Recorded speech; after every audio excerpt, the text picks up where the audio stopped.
I'd like to welcome everyone here tonight. Sometimes we have very many special guests because of controversial issues, and sometimes we have them for other reasons. And I think tonight it's for other reasons, and I want to welcome everyone here tonight, and we'll get to you in just a few minutes. And I'd like to first of all open the meeting by saying that I don't think it's any secret that I'm the oldest board member here serving tonight, but tonight I'm the oldest by 1 year less, because Mr. Elroy Broussard has a birthday, and he's a little bit young, a little bit older today, and only 5 years younger than me. So Elroy, happy birthday.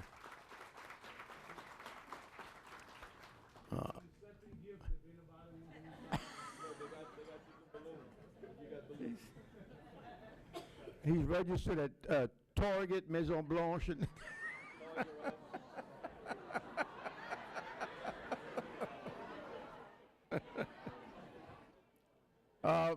I guess that showed your age.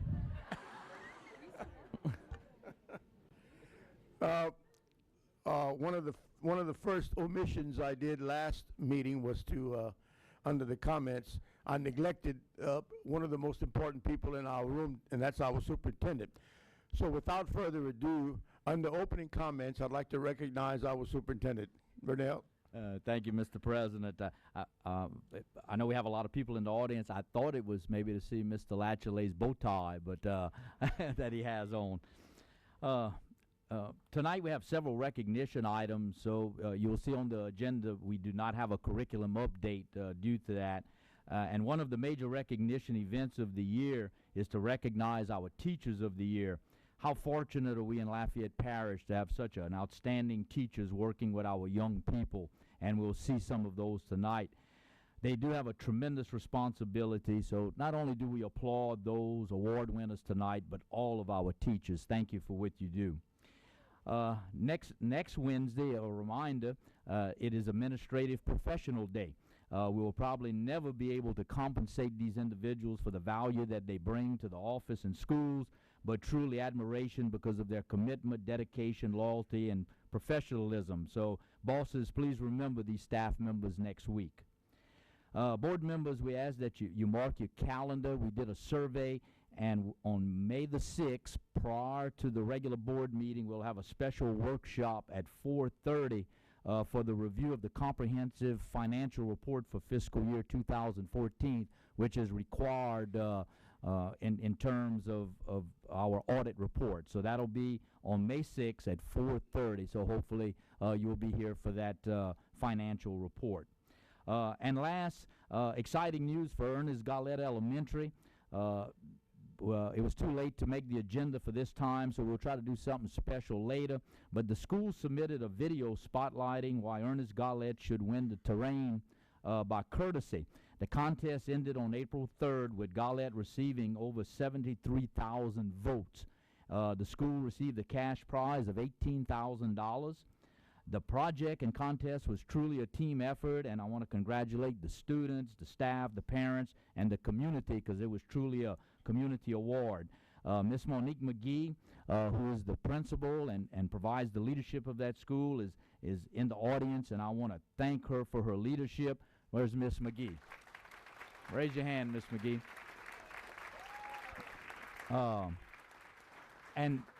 And we also, I understand we have some other staff members and any students, parents from Gallette. Please stand so we can show your appreciation to all of you that are in the audience.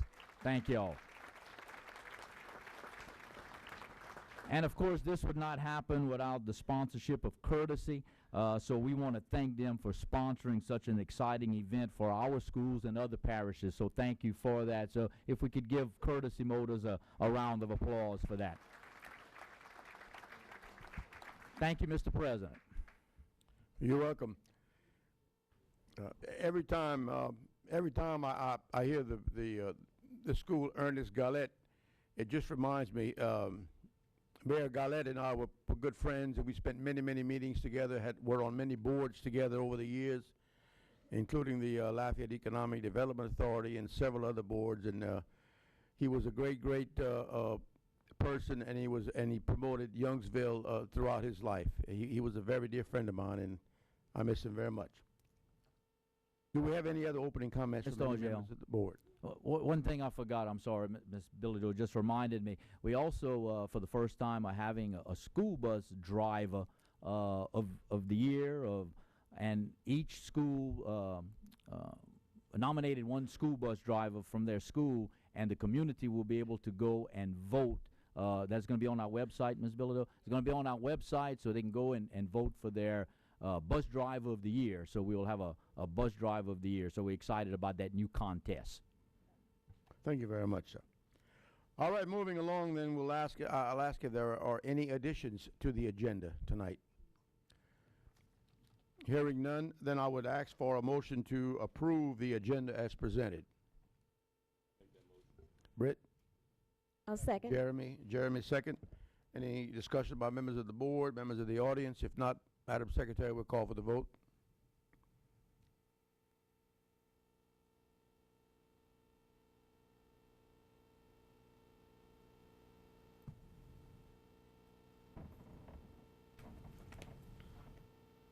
Nine for, none against. All right, we will begin with our recognitions, presentations, elementary fitness meet winners. Mr. Badu?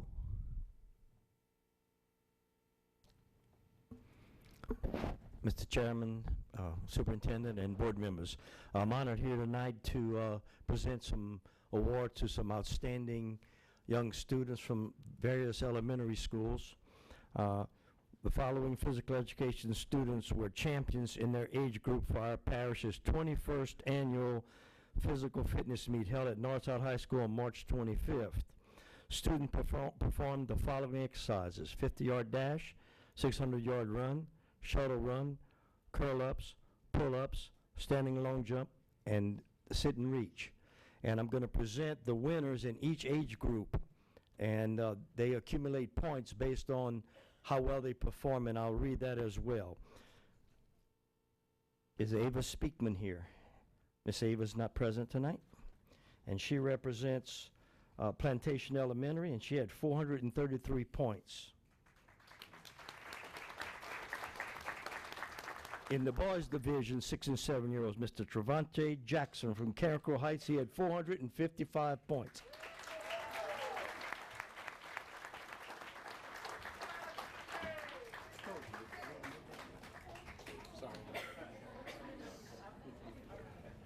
And we brought Coach Simmons out tonight to make these awards.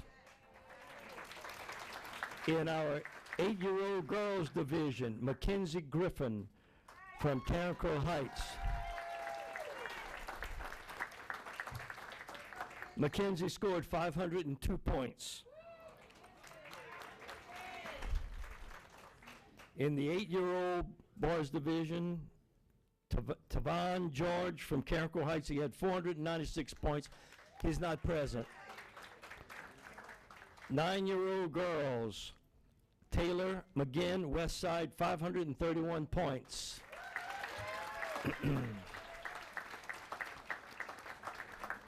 9-year-old boys, Amari Dupas, Prairie Elementary, 509 points.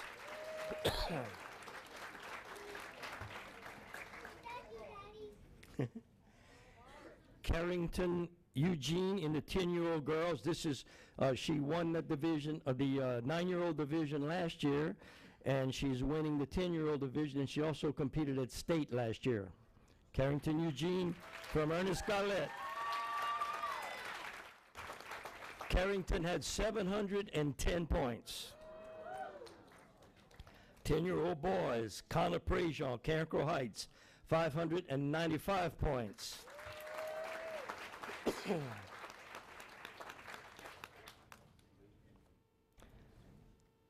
11-year-old girls, Maya Richard from Galette, 632 points.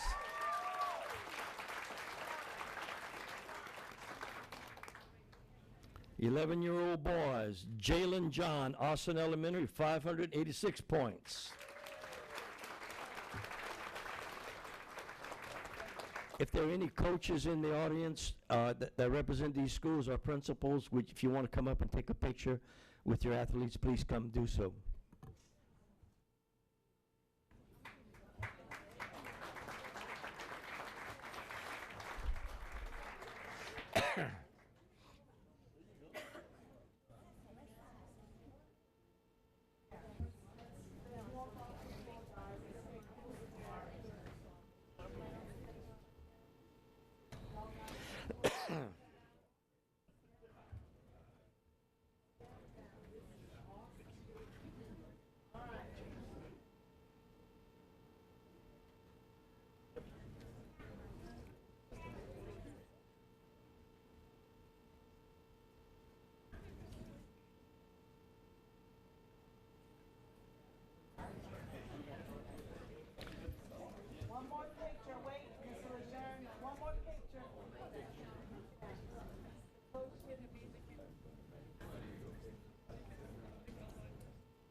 I need Carrington, Maya, Connor, and Jalen right here.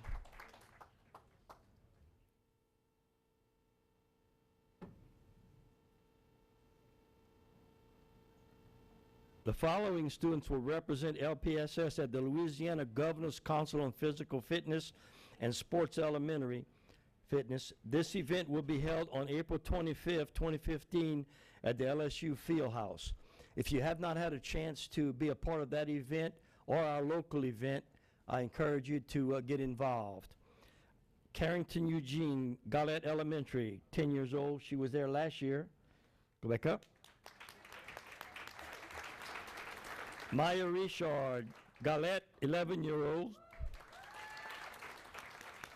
In the boys division, Connor Prejean, Carencro Heights Elementary, 10-year-old. And Jalen John, Austin Elementary, 11-year-old.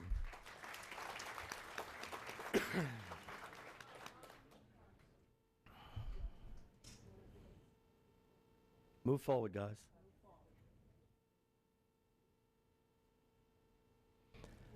I want to thank all the teachers. Once again, teachers, if you would stand up and be recognized, just a quick for putting on, helping with this event and getting this event ready.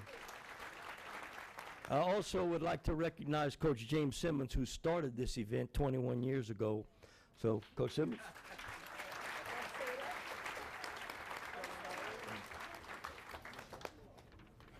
Thank you, guys.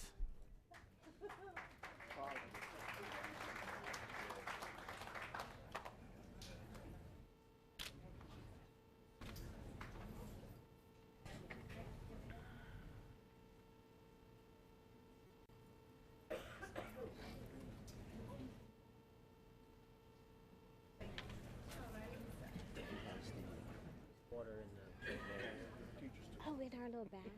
You know, initially, when they gave us the little bags for our workshop, the very first one, it was in that little bag. It's a green bag. Oh, oh. Next time, and there's an ice machine, you know, back in the office area. Yeah.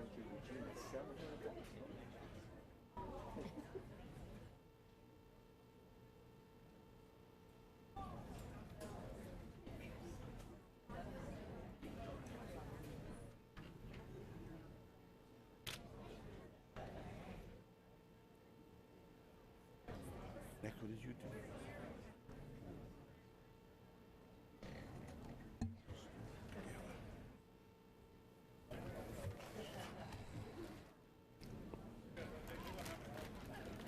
Moving along with our agenda, I'd like to recognize Mr. Badeau concerning the NIAA Scholar Essay Contest winners. Mr. Badeau? And welcome, Coach Simmons. Thank you for this opportunity. I'm going to concede to Coach Simmons as the representative of the NIAAA Athletic Administrators Association. So Coach Simmons will make this presentation. Thank you, Mr. Badeau, to President Angel, members of the board, Superintendent Lejeune. I'm not going to say interim. I'm going to pull that tag off of you're it. Superintendent Lejeune, guests, it is an honor for me to be here to recognize these outstanding student athletes. The NIAAA, National Interscholastic Athletic Administrators Association, recognize student athletes from every state, one boy, one girl, and those students who become state winners have a chance to advance to the regional rounds in their particular sections. And then if they're the section winner, they advance to the national round. The purpose of this scholarship is to promote, facilitate, and increase the knowledge and understanding of the vital role of interscholastic athletics in the educational system. This program fosters and acknowledges the partnership between the national office and secondary education. The scholarships recognize the distinguished scholastic leadership and sportsmanship attributes of high school student athletes and the importance of the school athletics in each student's life. In order to qualify, there's a criteria that they must follow. First of all, they must be a senior. They must have a B+ average. They must rank in the top 25% of their class, have an ACT score of 24, an SAT score of 1500. They must have participated in 2 sports and letter at least one time in each one of those. Complete a scholar essay application. And then along with that, there's a letter from the athletic director of the school, the principal, or the athletic director can nominate that particular student athlete. Our winners are both from Acadiana High School. Our female winner is Sarah Nicole Bajeron. Sarah, you come up, stand up there a minute, and I'll read some things off. Hold them up, take them out, and then we'll just go ahead and stand up there and we'll come present. Before I read off something for Sarah, I'm going to ask that Mr. Angel, the board member from Acadiana's district, Superintendent Lejeune, to come up and help with this presentation. Sarah Nicole Bajeron is the daughter of Kyle and Susan Bajeron. Sarah participated in volleyball, where she made honorable mention. She was in soccer, second team all-district, and she's also in tennis.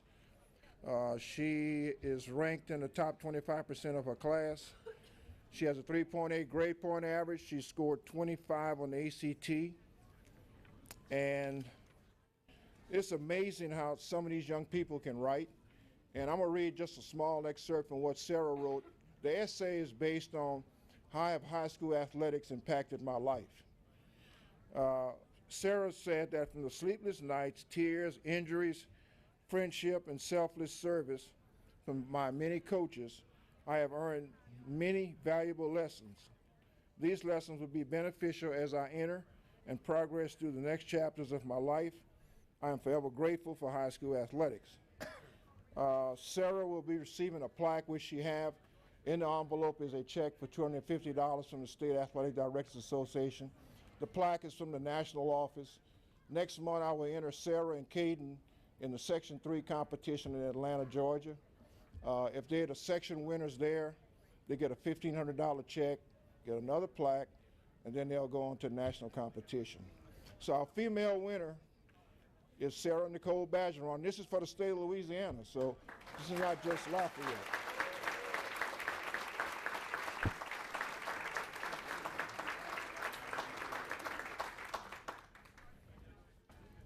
Okay, our male winner, also from Acadiana High School, is Caden Cunningham. Caden is the son of Kim Cunningham and Monica Landry. He is a senior at Acadiana. He has a 4-point grade point average. He's ranked first in his class. He has an ACT score of 25. He's been involved in all type of activities just like Sarah. But Caden has lettered in football and track and field. He has made all-state first team in football in 2013 and 2014. He was also the district champion in track and the discus. Just to read a little bit from what Caden wrote, and I'm really impressed because I got to read these things at least 3 or 4 times. Caden said, through my experimentation, I learned of the greatest of gifts, the power of friendship. I sweat, bled, and suffered along with my brothers. Sports made me realize that carbon bonds are not the strongest binding force. Bonds of friendship are. High school athletics made me understand how much I need to rely on these everlasting bonds to get me through the tough times. The scores of games or the trophies I earned is not what I will remember. What will remain in a constant memory will be the friendships and lessons I learned alongside my brothers. So our male winner for the state of Louisiana and from Acadiana High School is Caden Cunningham. And again, I will be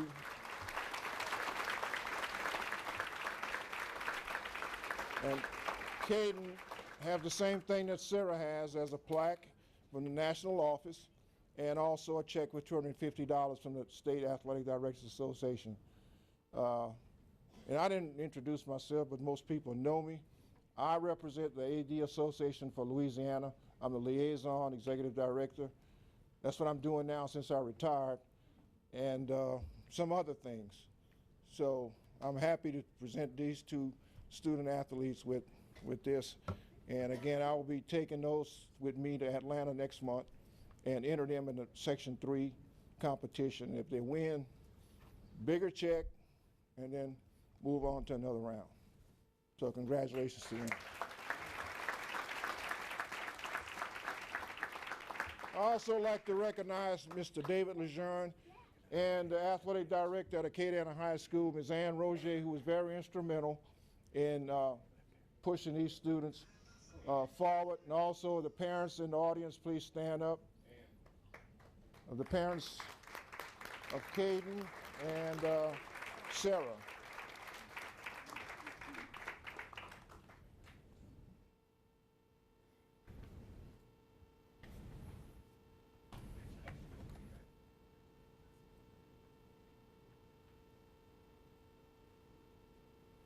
Okay, once again, thank you, and I'm officially retired again. Thank you, Bob. I know Acadiana High School would like to take credit for these two, but I was principal at Edgar Martin for 20 years, and they came to Edgar Martin first, so go Rams.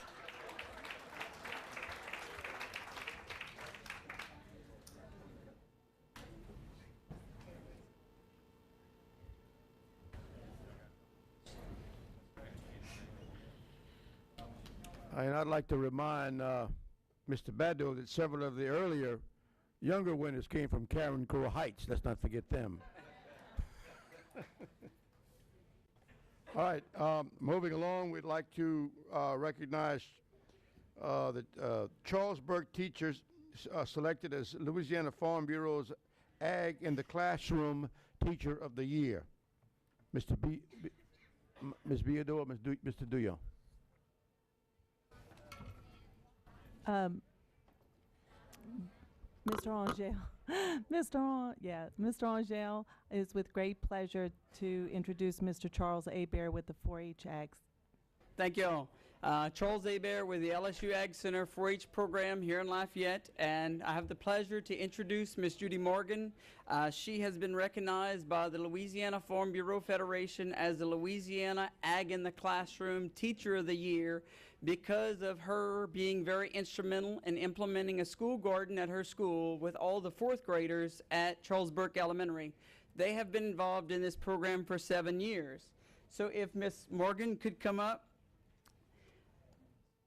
And this program is coordinated by the Lafayette LSU Ag Center along with our master gardeners that give them expert advice on a regular basis. The school has a regular advisory committee members of youth, master gardeners, and of the teachers at each school. And what they're doing is they're actually teaching young people how to grow, learn what weeds are, learn what insects are beneficial. Some are not beneficial, but they're learning that, and they're learning how to control them with 100 times 2 little hands on the plants at each school. They're controlling their own insects, but most of us that are gardeners wish we had those little hands to control the insects that are not beneficial in our garden. But I just want to read to you a brief synopsis of what's going on at Charles Burke. Charles Burke Elementary has participated in the school garden program for the past 7 years, with approximately 80 to 100 fourth grade students participating in hands-on approach to growing various vegetables while learning about soil texture, planting seeds, watering, weeding, insect control, identifying problems, and actually harvesting vegetables. This was the first school that actually worked with the school system, school dietitian, to change their menu. After the students at Charles Burke Elementary learned that mustard greens were good, they asked why they couldn't have them on the school menu. That has been changed because of those students. So I want to recognize Ms. Morgan, if she could come forward, Mr. Lejeune, Mr. Angel, and Mr. Lachelet. And also with us is Ms. Linda Douillon with Farm Bureau as a representative from the group. But congratulations, Ms. Judy Morgan. She will go on and compete in the state competition, and there will be a national competition later in the year. So congratulations to you.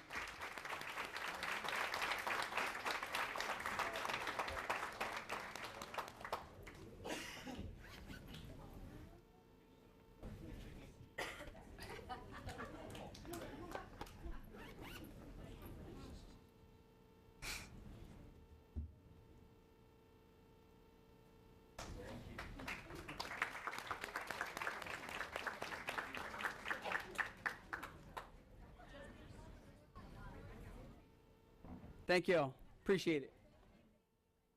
And Mr. Angel, if I could, I think it was about 2 weeks ago I had the pleasure of spending time with Miss Morgan and seeing exactly what they do at Burke. It's very impressive. The students came out and they took over the presentation and showed me everything they were doing. You're doing a wonderful job, ma'am, and I'm proud to have Charles Burke in my district. Thank you.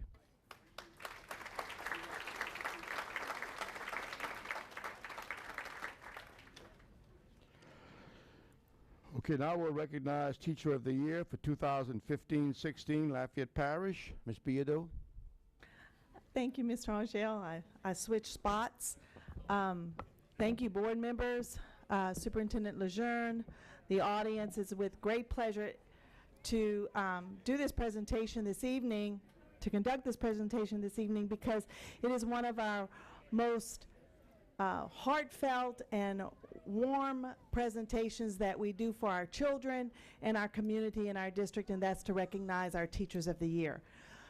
Each and every one of us has been impacted by a great teacher in our lives. If we all take a minute and kind of remember that person, hopefully they're still here with us in at least spirit, if not in body, and remember what kind of impact that person had on your education and where you are today. And so without further ado, I would like to take this opportunity to recognize those special people at this time. From Acadian Middle, we have Amanda Provost.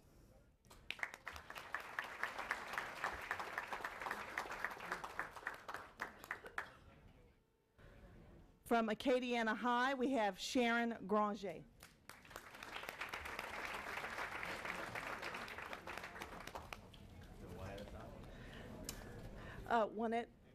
Or you want to do a big group? It matters not to me. Okay, let's do individual. I'm just going a little fast. I'm sorry.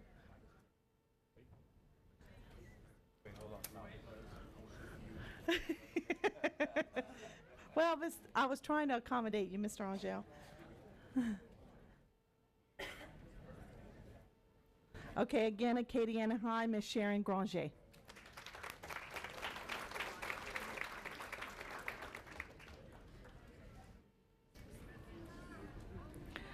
Okay, LJ Alama, Mr. Jason Muller. I hope I said that correct.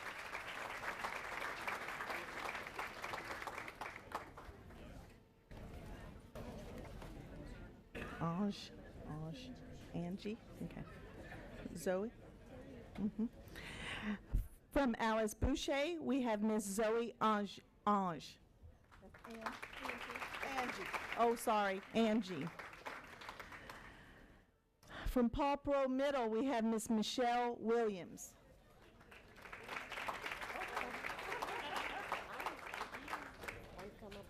streak. I won't get up. I won't get up. I don't get to take pictures often. Yeah, we have those little. Okay. From Broadmoor Elementary, Ms. Van Wyn Dooley.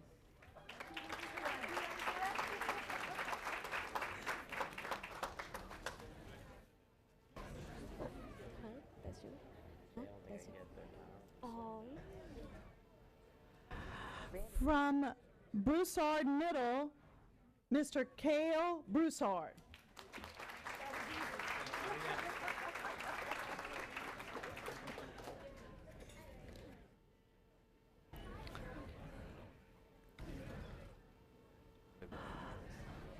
Charles Burke Elementary, Yvette Weber Broussard.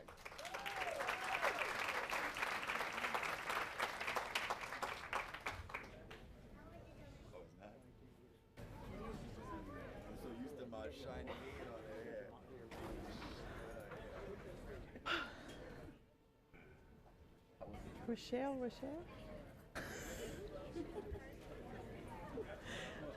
Okay, from the W.D. Mary Baker Smith Career Center, Rochelle.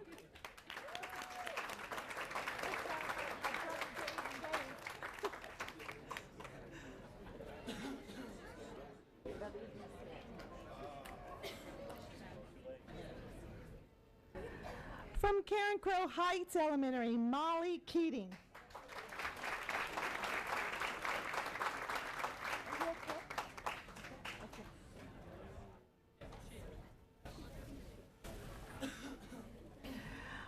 From Karen Crow High. No, Karen Crow, that was Heights. From Karen Crow High, Dwayne Martin.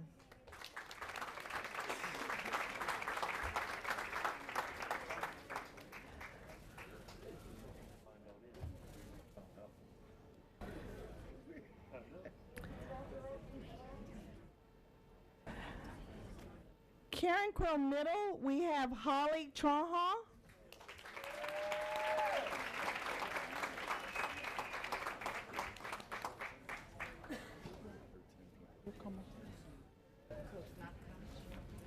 Huh? Yeah, that's right. From Como High School, Catherine Cook.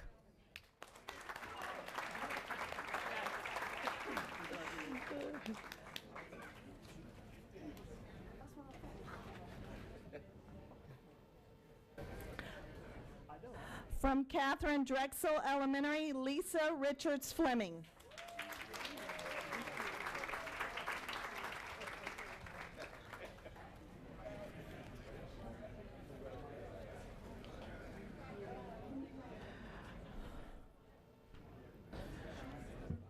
From Dusson Elementary, Allison Rivera Romero.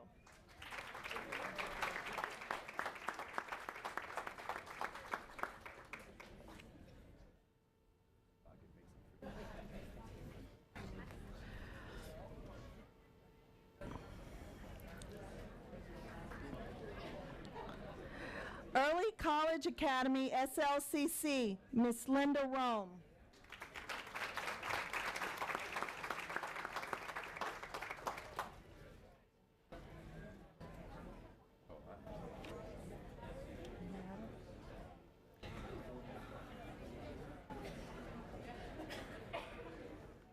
Evangeline Elementary, Miss Meredith Sapp.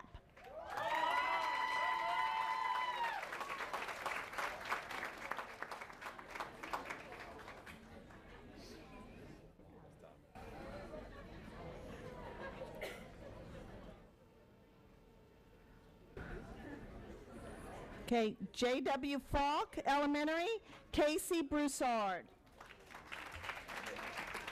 Let's give her a round of applause. She's not here.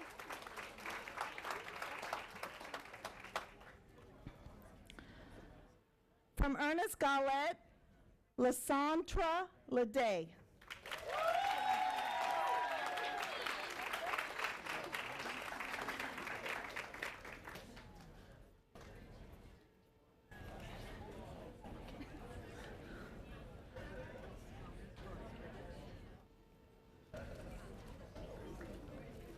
From J. Wallace James Elementary, Bridget Begno.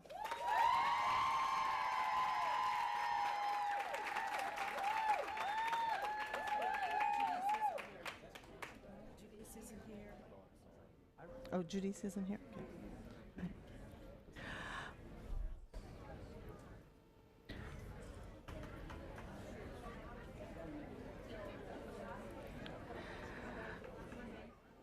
From Judy's Middle, Courtney Fong.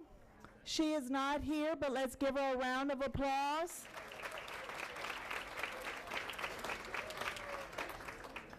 Elio Judice Elementary, Miss Pam Hoto. Give her a round of applause.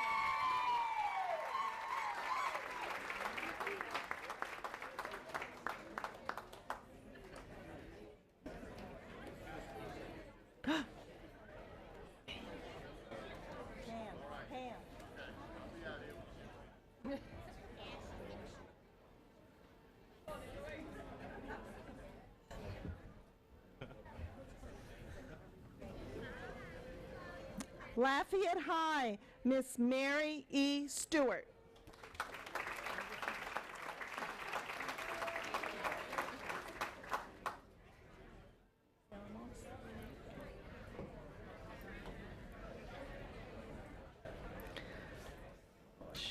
Don't cry.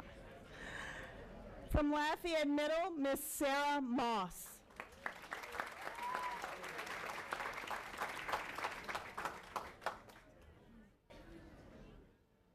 Jennifer Broussard.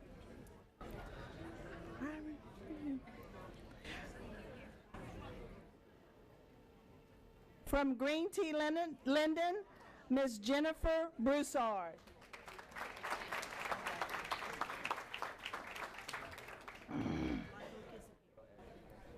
Kisses song. Okay.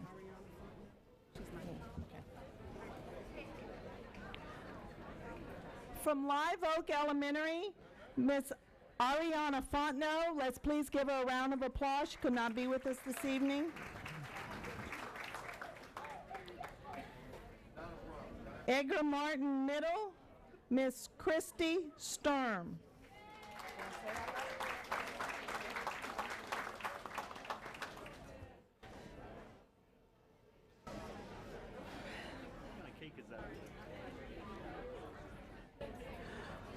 From Milton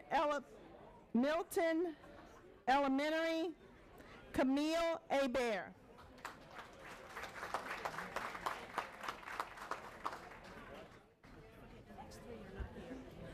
Okay. Milton Middle, SJ, and Myrtle aren't here. Where's, okay. SJ and Myrtle aren't here? No. The ones that are highlighted are the ones that are Okay. From Milton Middle, Natalie Davis. Let's give her a round of applause. She could not be with us. From S.J. Montgomery, Mr. David Flores. He could not be with us. Let's give him a round of applause. And from Myrtle Place Elementary, Mary Jo Pierce could not be with us. Let's give her a round of applause.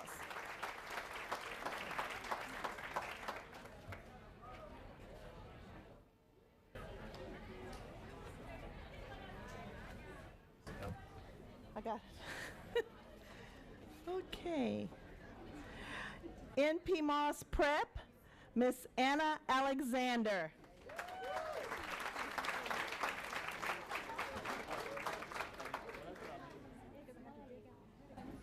And that's MP Moss Prep Middle.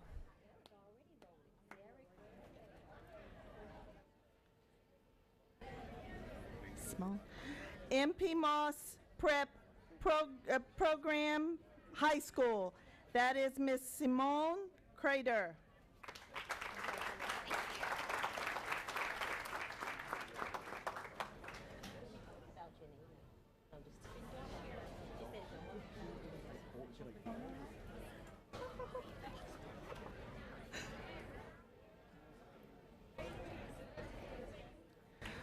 From Northside High School, Miss Krista Fornerat.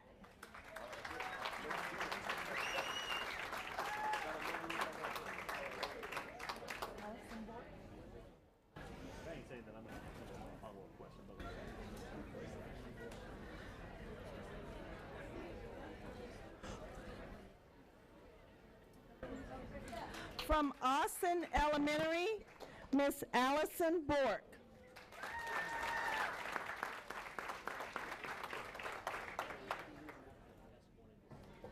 Marissa Bernard.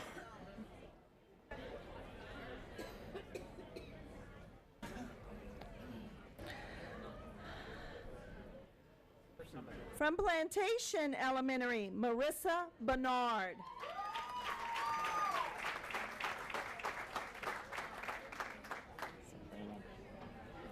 Oh my gosh, I thought my name was that. Benazus?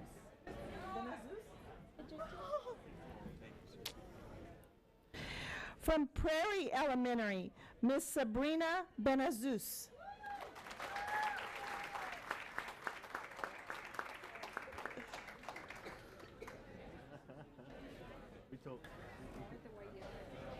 Edelyn? Okay. From Ridge Elementary, Miss Edeline McNabb.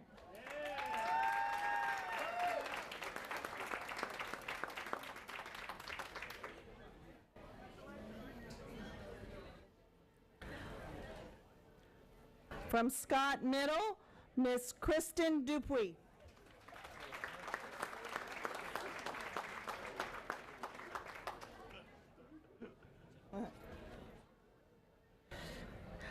From David Thibodeau STEM Middle, Mr. Ricky Latchley.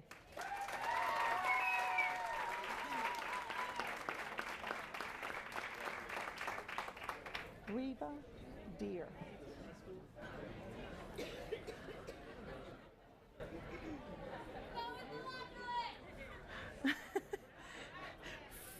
From David Thibodeau STEM High, Miss Reva Deer.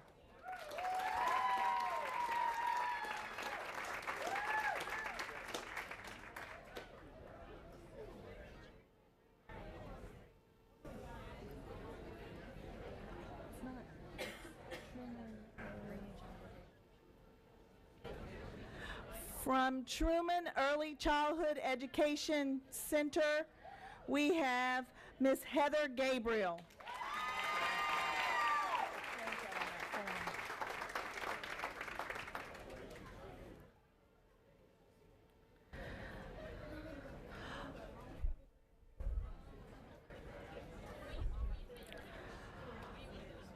From Westside Elementary, Miss Natalie Oob.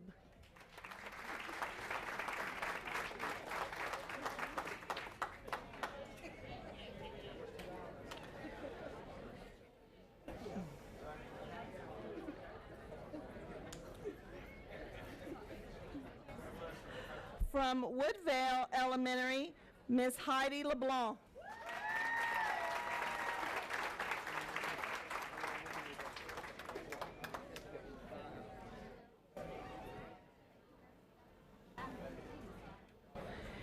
And from Youngsville Middle, Miss Amy L. Williams.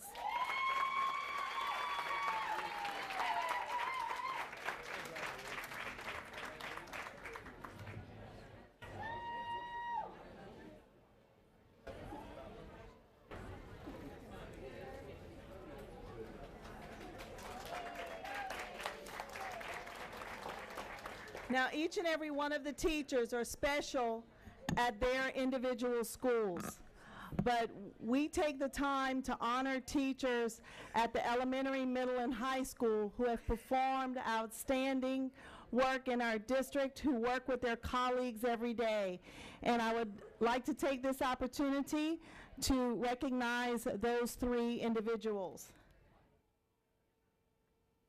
And they are Ms. Bridget Begno from J. Wallace James Elementary.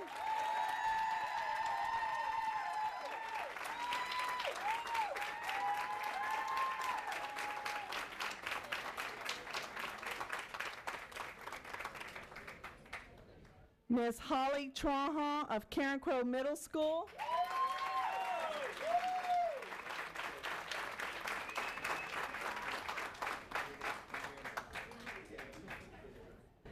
And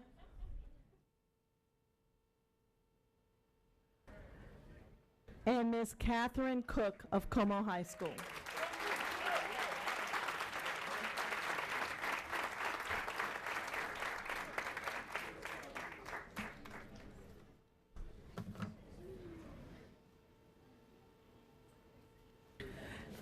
if we could give everyone in our district a round of applause.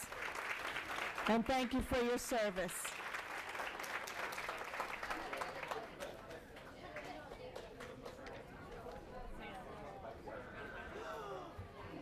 Excuse me, I made one error, if everybody would just sit down.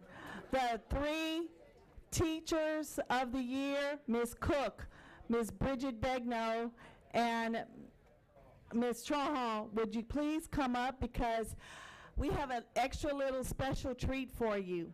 So if you would please come up, it is my apology that I completely forgot about this, but please come back up. The 3 teachers, Ms. Trahan, Ms. Begnaud, and Ms. Cook.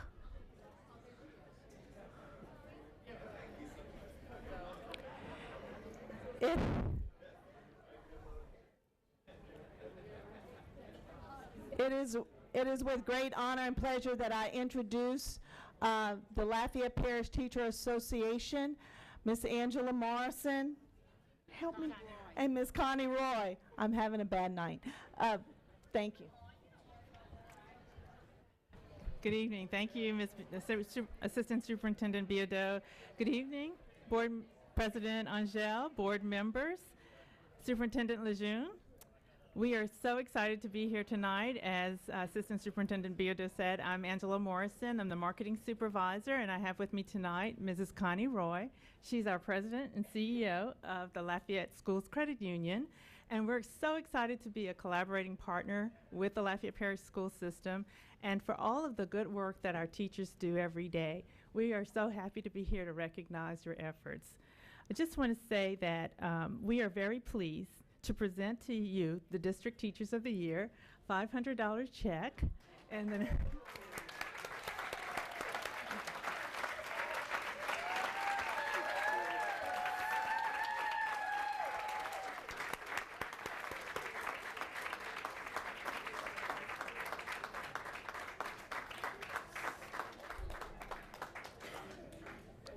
this check is in honor of your outstanding contributions to the success of your students, your school system, and more so, your community. So thank you so much for being the guiding light for so many. We also want to congratulate and thank you, Bridget Begnaud, Holly Trahan, who is a Financial Peace University graduate, and Catherine Koch, for all of your outstanding work. We are proud to be your collaborating partner, and today we are representing so many of you, members of the Lafayette Schools Credit Union. So again, thank you and have a great evening. And if you don't mind, board members, if you don't mind coming up and taking a picture with Connie and representatives, Superintendent Lejeune. Blaine has agreed to help me with this photo. Thank you, Blaine.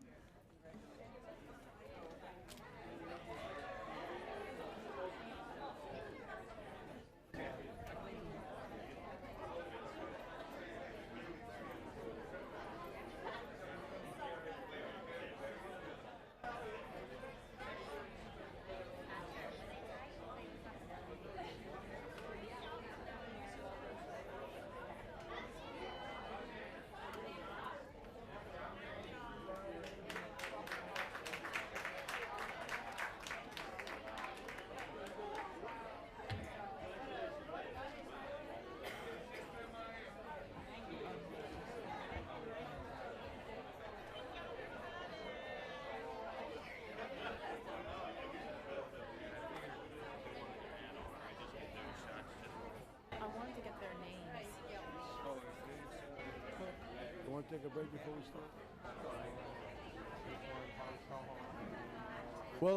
We'll take a 5-minute recess.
I think we've spent at least 5 minutes.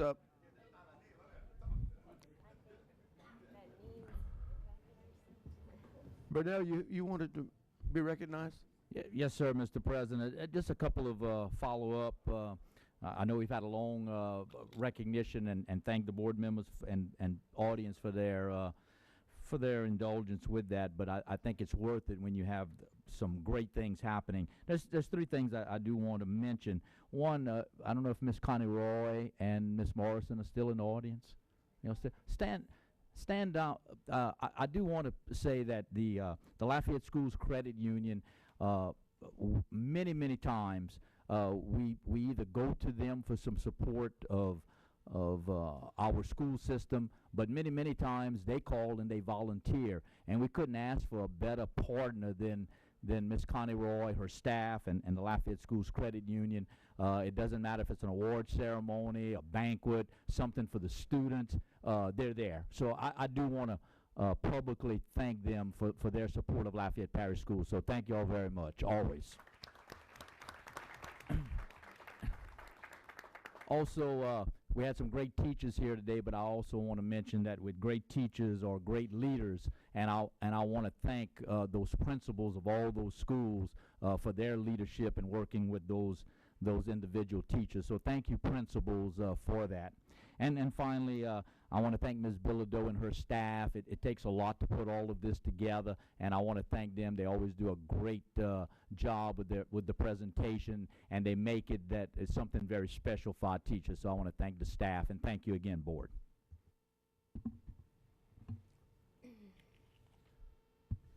All right, we'll moving along. We'll act on the minutes of various previous meetings. I'm going to read all four of them, and I would accept the motion at the end of them to accept them in global. The regular board meeting of 3/18/15, the regular board meeting of 4/1/15, the special board meeting of 4/1/15, and the special board meeting of 4/9/15.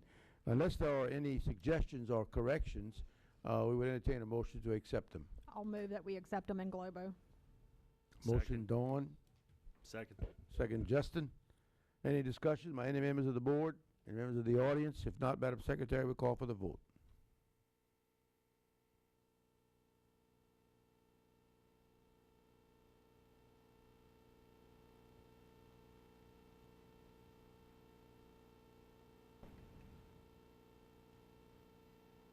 Nine for, none against. Moving along with financial information reports, approval of the bills, ratification of the bills for February of 2015. I'm sorry. Oh, I'm sorry, I skipped you. Huh? Approval of committee minutes of Facilities Committee meeting of 3/31/15, as well as the Finance Committee meeting of 4/9/15. I'll move that they be accepted in globo. I'll second. And Mary, second. Any discussion? Members of the board, members of the audience? If not, Madam Secretary, we'll call for the vote.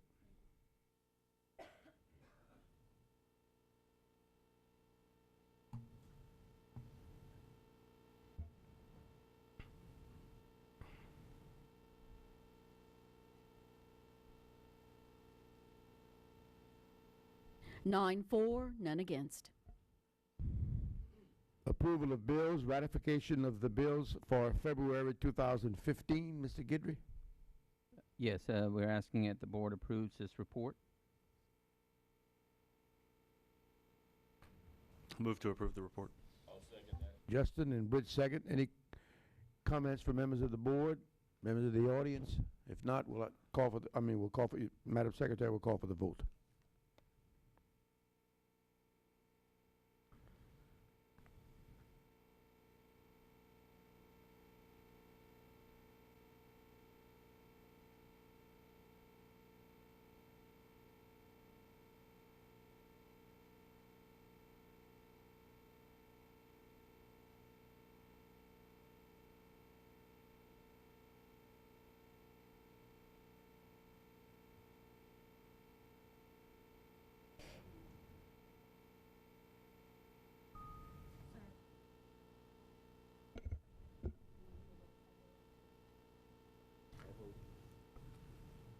Here you go.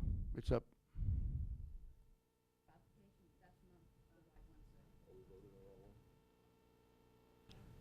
We'll do a roll call vote.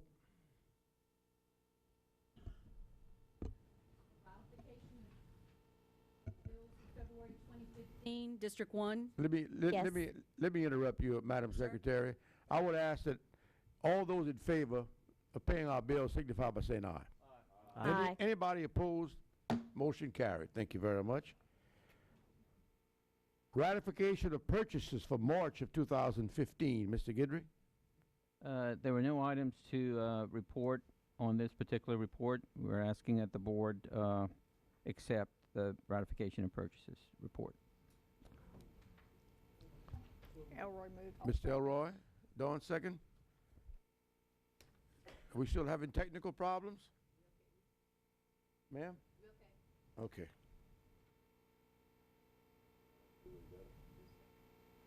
Second, Dawn, Mr. Elroy and Dawn.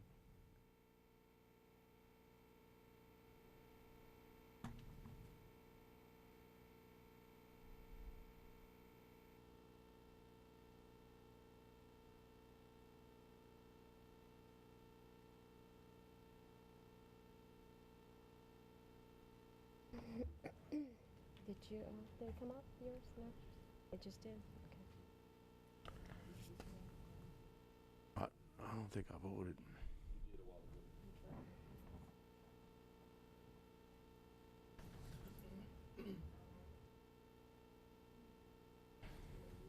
Nine for, none against. All right, moving along. Item 2 under this budget to actual status report. Mr. Guidry? Yes, we have our 11 budget to actual reports. We're asking that the board receive these reports for the month of March. Dawn moves and Britt seconds that we accept the reports as presented. Any discussion? Members of the board, members of the audience? If not, Madam Secretary, we'll call for the vote.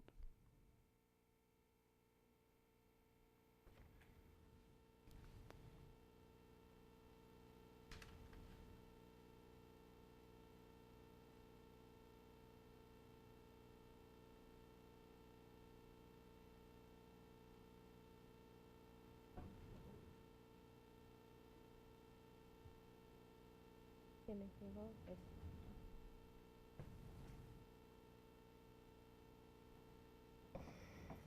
9 for, none against. On the item 3, summary of grant funding activity. Mr. Guidry?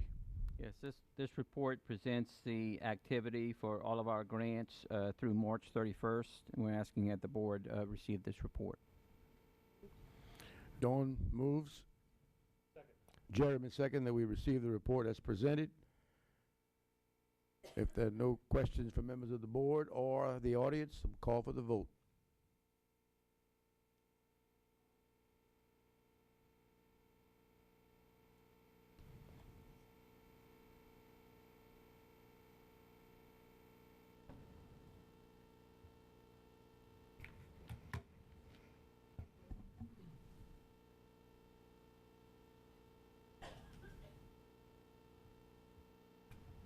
Nine for, none against. Moving along to information reports, personnel changes for April 15th, 2015. Mr. Leininger.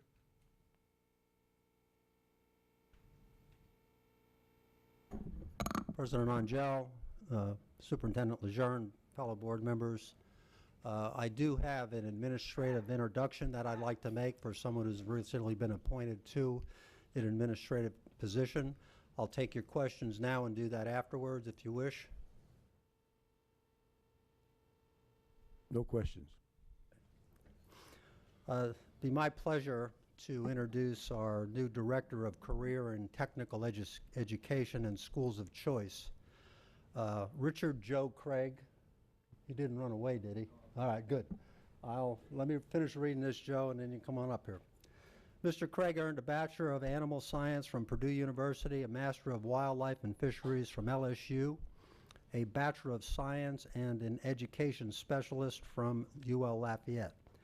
He has served as a science teacher at Paul Bro Middle School, an assistant principal at Karen Crow Middle School, assistant principal at Acadiana High School, and for 10 years he has served as the principal at Como High School.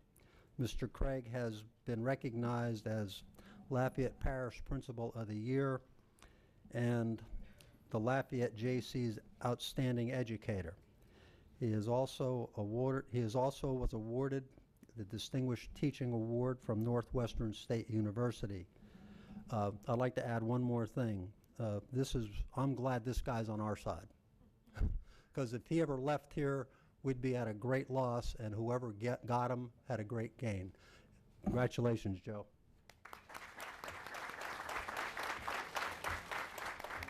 Thank you, Mr. Leininger. President Angel, board members, Superintendent Lejeune, and staff, I'd like to take this quick opportunity to thank you for this opportunity to serve as the new Director of Career and Technical Education and Schools of Choice. I realize I have very big shoes to fill. He says it's a 10.5, but I know it's bigger than that. I gotta quickly mention my appreciation to some of the people my mentors that have helped me over the years and given me the opportunity for leadership roles that prepared me for this. Some of them are oldies but goodies. Max Robinson, Miss Loretta Caldwell, Johnny Zarang, Bill Butcher, Janet Hyatt, Mr. Tom Brown, and Miss Kathy Fulcher. They gave me all the opportunities to be prepared for this. Additionally, I got to thank my wife, Crystal, and my two sons, Ethan and Cecil, who are both students in Lafayette Parish Public Schools. They are overly patient with me in spite of all my shortcomings, which are numerous. And I can't forget to thank my parents. They help constantly with transporting my kids around to all the different school activities that they're in. And finally, to the faculty and staff and administration at Como High, I truly enjoyed my years working with those folks. Their assistance and support made my job so much easier and a pleasure to go to every day. I will not forget them, and I miss them. Again, thank you for this opportunity. I want you to understand that you have my total commitment to the kids and the stakeholders in this parish. Thank you all.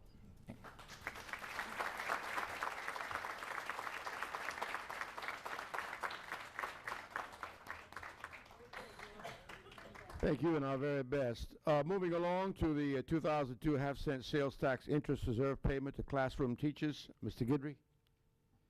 Yes, this is the annual payment of the interest on the 2002 sales tax fund collections.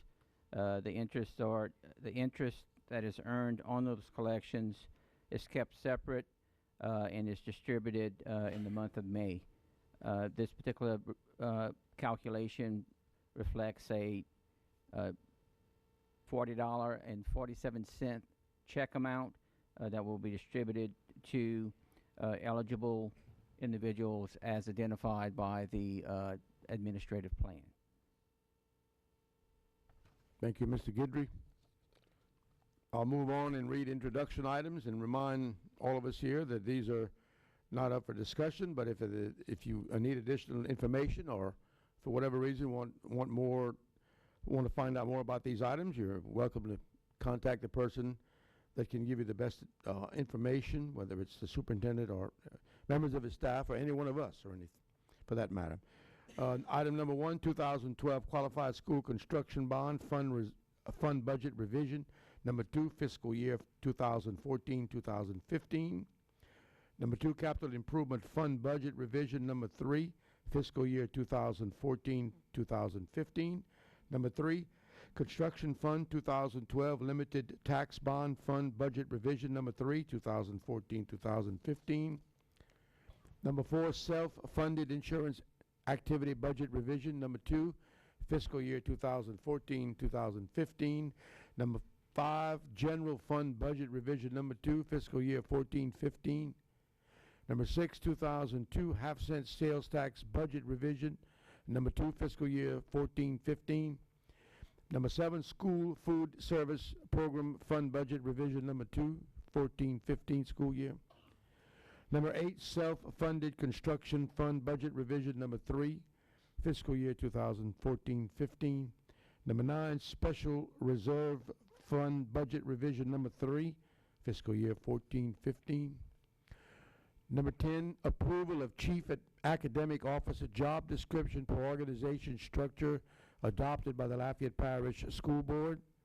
Number 11, approval of Chief Administrative Officer's job description per organization structure adopted by the Lafayette Parish School System. Number 12, approval of Child Care Resource and Referral Marketing / Development Specialist. Number 13, French Immersion Pathway Growth at Myrtle Place Elementary. Number 14, proposed revision to the current counselor staffing allocation formula. Number 15, contingent approval of a reduction in force by the Lafayette Parish School System Board, if such is caused by the approval of the 15-16 budget. And number 16 is to move items to action agenda. Do we have a motion to move any of these items to the action agenda? All right, if not, moving along with approval of action items, which is Roman numeral 6, and the first action item, I'm going to read the action items aloud, and if you would like them pulled, please indicate. Action item number 1, goals. Pull that, please. All right, pull number 1.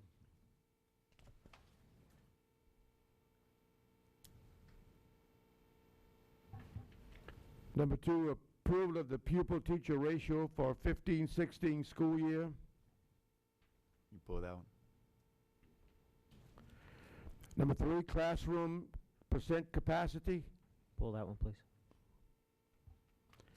Number 4, cooperative agreement to support and administer Louisiana cooperative extension units off campus. Can you pull that one, as well as number 5? Okay. And we'll pull number 5, consideration of recommendation to terminate Secretary 1 at Alice Boucher.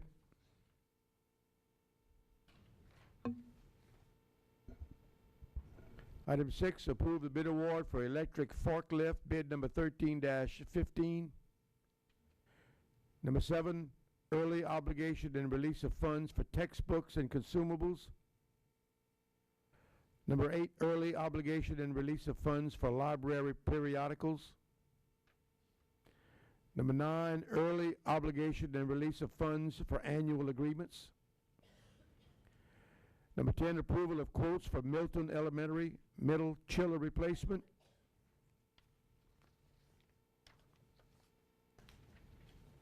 And number 11, approval of quotes for Truman Early Childhood Center soft surface play areas.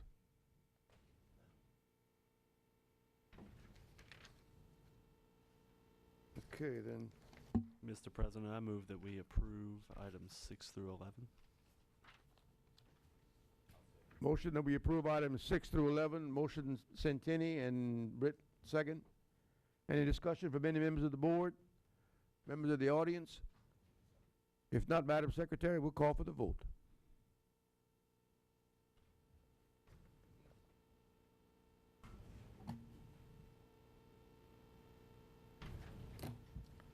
Nine for, none against. Okay, we'll go back and discuss the items that we pulled. I didn't have time to write who pulled it, but you know who you were. Item 1 was the goals. And that one, Centini, I know. It's got my name on it. Mr. President, I move that we refer this item to the executive committee. Okay. Motion and a second by Dawn that we refer the goals to the executive committee.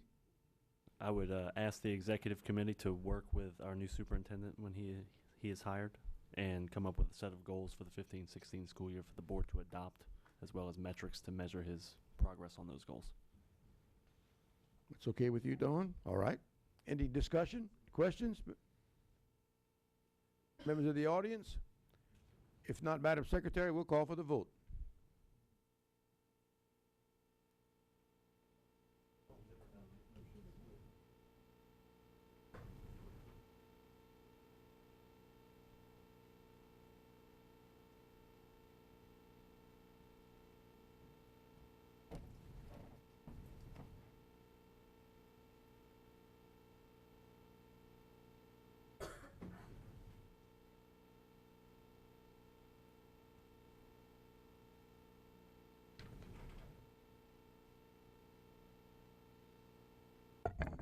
Mr. President, I have to do a roll call. All right, go ahead. District 1, Yes. District 3, District 4, Yes. District 5,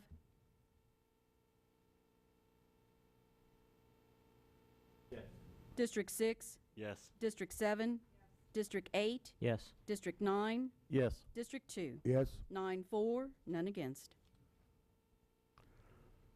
Motion carries, and we move on to item 2 of the pulled items, and that's approval of pupil-teacher ratio for 15-16. But Timmy, did you pull that? Yes, sir. I pulled it. I just wanted a separate vote. I'm sure this one is going to have some discussion, or maybe it won't. Okay, I would accept the motion. I'd like to move that we defer this matter till the next board meeting, which is the first meeting in May. We have a motion that we defer approval of pupil-teacher ratio till the first meeting in May. Second. Second? Is it you, Timmy? Yes, sir. All right, and Timmy second. Any discussion on this motion from members of the board? Dawn? I recognize that we do have some very serious issues with our budget that we have to address, but I think it's premature at this time to go ahead and vote on an increased ratio. I don't think we've done enough work on looking at the staffing in the central office and at those administrative levels for people who are not providing direct services to the children. And I think we need to look at that first before we increase the ratio for the teachers. Jeremy? Thank you. I think actually the work is yet to be done, and that's the whole reason that this item's on the agenda, so that work can be done. And just because the item's on the agenda doesn't mean we have to vote to increase the pupil-teacher ratio, but I think we have to make a decision whether we're going to or are we not, so that the administration can do what it needs to do regarding staffing. With that said, I'd like to make a substitute motion that we do approve the pupil-teacher ratio as the item is written. We have a motion, we have a substitute motion to approve the pupil-teacher ratio for 15-16 as submitted. Now, is that, correct me if I'm wrong, Jeremy, is that to add 1 pupil per teacher for A, B, and C schools? I just want to make sure. Yes, sir. Okay. We have a motion on the floor, a substitute motion on the floor. Do I hear a second? A second. Justin? Second by Santini. All right, then I will open discussion to that substitute motion. Any discussions on the substitute motion? I would like to Mary? support Jeremy as well. I think we need to move forward on this so that our teachers can begin planning their school year. We're going to have several decisions that we have to make, and I think we did enough research. We met with the principals and asked the principals what their needs were, and they have agreed to the F schools. The only thing that we added was the D schools. I've received no phone calls from any teachers or principals opposing this. So I think it's a good thing. I think that it's not written in stone. I think it's something that we can change in the future. But right now, we need to make some cuts, and I think that our A, B, and C schools can withstand this. Our D and F schools, we don't want to put any extra burden on them. So I don't know, it can be changed, but right now we need to make a change now. It's not that this is going to be forever, but we need to make some cuts, and we have to understand we have to start somewhere. We have to start somewhere. So, and that's what I think about that. Dawn? And this is a question for you, Mr. Lejeune. On the charts that were attached under Northside High School, which is one of those schools that would not be affected by the ratio, it's showing a -8 in the teachers. Can you explain, please? Yes, ma'am. At Northside High School, when we went back to the formula, the actual formula that on our 7-period day, at one point, if you recall, Northside High School was on a 4x4 block, which requires additional staff in terms of teachers. And matter of fact, we had another meeting today, and we're working on a 7-period day for Northside High School, and looking at all of the research, discussing with the administration at Northside High School, our academic officer, academic staff here, We may look at various forms of 7-period day, but we would go to 7-period, so it does not require as many teachers. So we are not going up with +1. It's just the reduction due to the fact that we're moving from a 4x4 to some type of 7-period day. And will it require additional teachers in certain situations? It could, but beyond the formula that was developed, they'll also have an opportunity for a small number of appeals, and we'll definitely look at that as a very small number. But we worked with the academic officers, we worked with the principals advisory committee, and I think we've developed a formula that should eliminate a lot of those appeals, so we should not near have as many of those, so we can look at special situations such as Northside High School. So the loss in teachers is due to the difference in changing the actual schedule. Yes. I just kind of like to reiterate what Mary was saying. We can vote tonight to go +1. We have the power to back off a +1 if further cuts are found. We will continue to press staff to find more ways to cut except the classrooms. But we cannot continue to procrastinate and push stuff back and push stuff back and push stuff back. We're tasked with making some tough decisions. We are a new board, but we were given the responsibility to do what needs to be done. I am not the type of person that likes to sit back and continue to push back and push back. It's not an easy decision. It's not one I want to make. It's one I have to make. Remember, if it is voted in tonight, we have the power to back off if the money is found. And that is the first place I will support going back into, is the classroom and making them smaller. Thank you. I want to interject a personal comment. First of all, I am not supportive of the substitute motion. However, I want to encourage all of you here tonight to be professional and to be courteous, especially our employees. Let us show professionalism, and if it passes, it passes, and if it doesn't, it doesn't. But let's hold the applause, let's hold the clapping, let's hold all the moans, and let's run this operation professionally. Thank you very much, and I would recognize any other members of the board. Mr. Burnell. I just want one other comment, and I know we talked a lot about this at the Finance Committee, but I also just want to remind some of the board members that weren't here, we did make a commitment. We are continuing to look at all areas, including areas of the central office, other programs, and so forth. And if attached, you'll see the inventory list, and you see that staff really worked hard. They were very creative, I found, in some instances, and we all know that anyone could line up and say why their particular position and programs are important, and they are. We would not have implemented them if it wasn't something that was good for our students. So it's very difficult to continue to look for another $3.9 million. So even if we dig deeper and we find more positions at maybe the central office, it's very, very difficult to get to $1 million, much less $3.9 million. And we tried as best we could. We worked with the principals, and I don't know if they'll say anything, but again, they didn't stand up and jump and shout from the rafters, yay +1, but they understand the need. And two things that they really asked for, and we went back and they asked that we keep the instructional strategists on their campus, and that we really do everything we can to keep the in-school suspension. And we did that. We went back.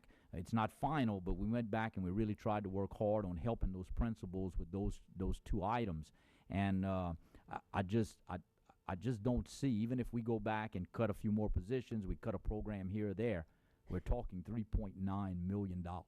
So I just hope the board, those of you that weren't at the Finance Committee, look at the inventory list and you can see the things that we've really tried to add from the staffing standpoint. Thank you. Yes, Jeremy. Thank you, Mr. President.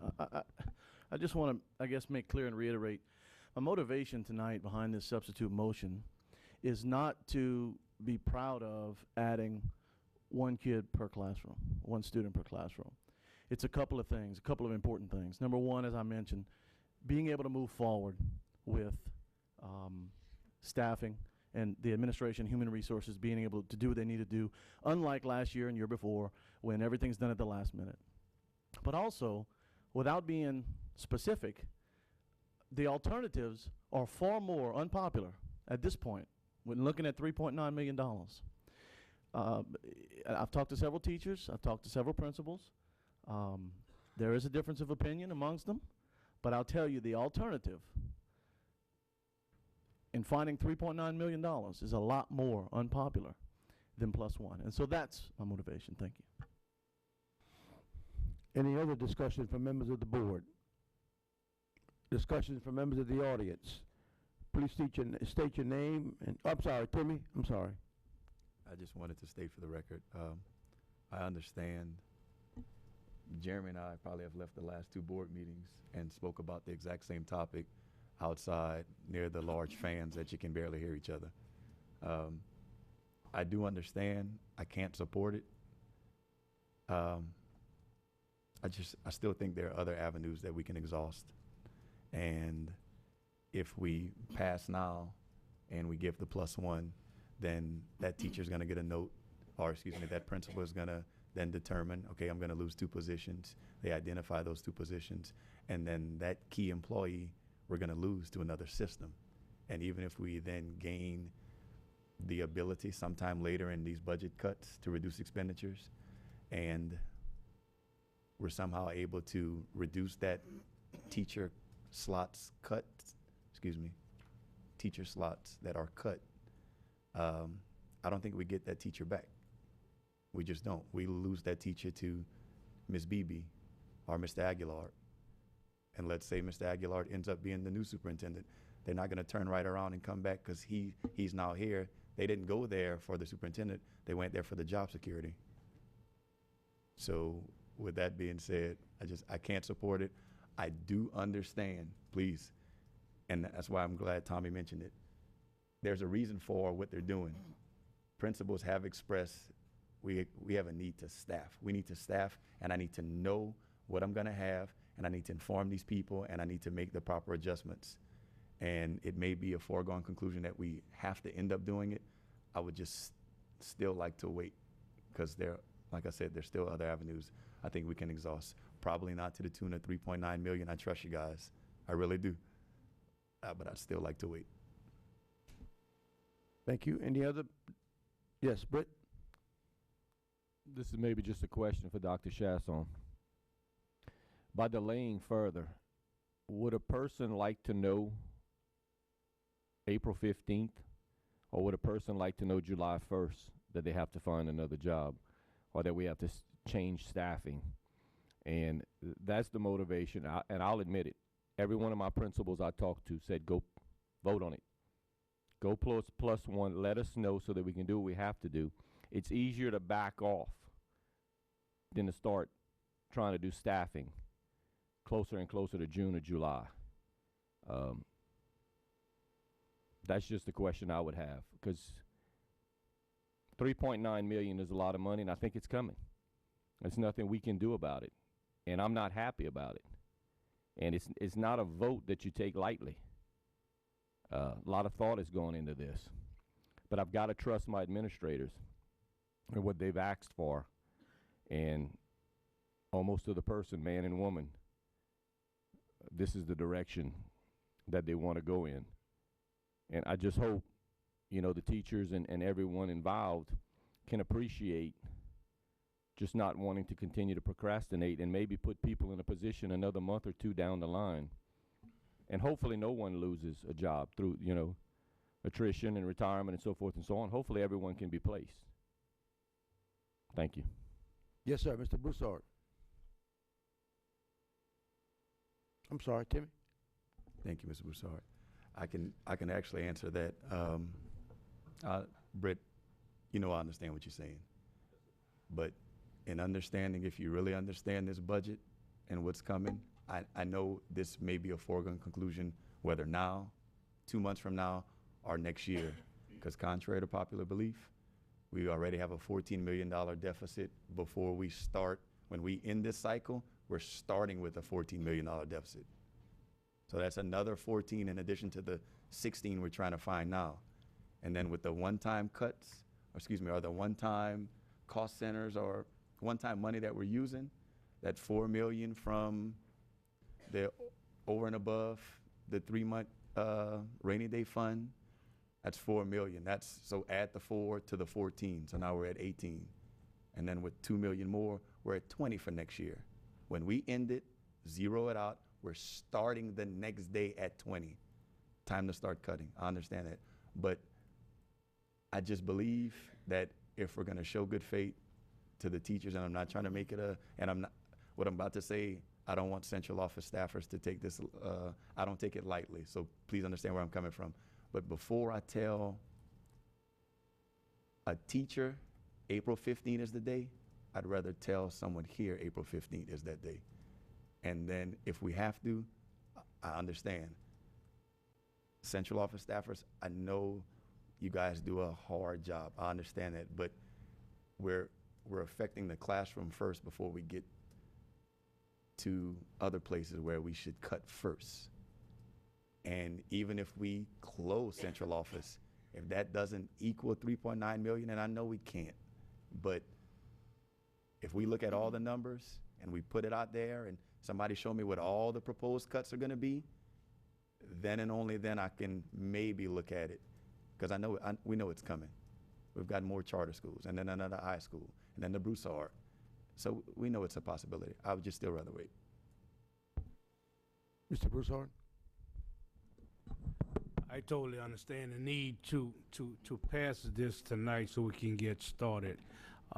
We continue talking about cuts and cuts. We cannot continue to talk about the things we cut because if we are growing, we're growing without the finance. We got to find other ways to make that difference up. But we must start as soon as we possibly can to get this ball rolling and work within what we have. If we're going to work toward that one or no more addition to the classroom, we need to start that as soon as possible. But we have to start sometime, and it's time to start with it now. Burnell? Yes, sir.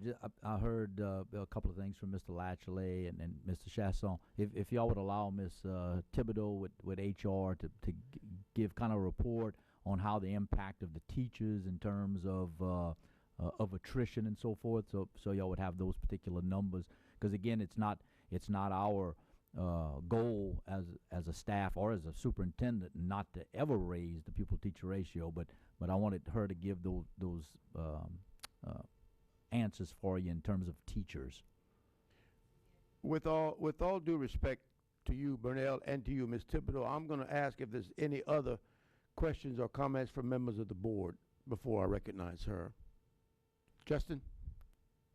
I appreciate the conversation we're having here tonight because no one here takes this decision lightly. But it seems to me that we're not missing the point, but we're dancing around the real issue here. Is that going +1, not going +1 doesn't really solve a thing.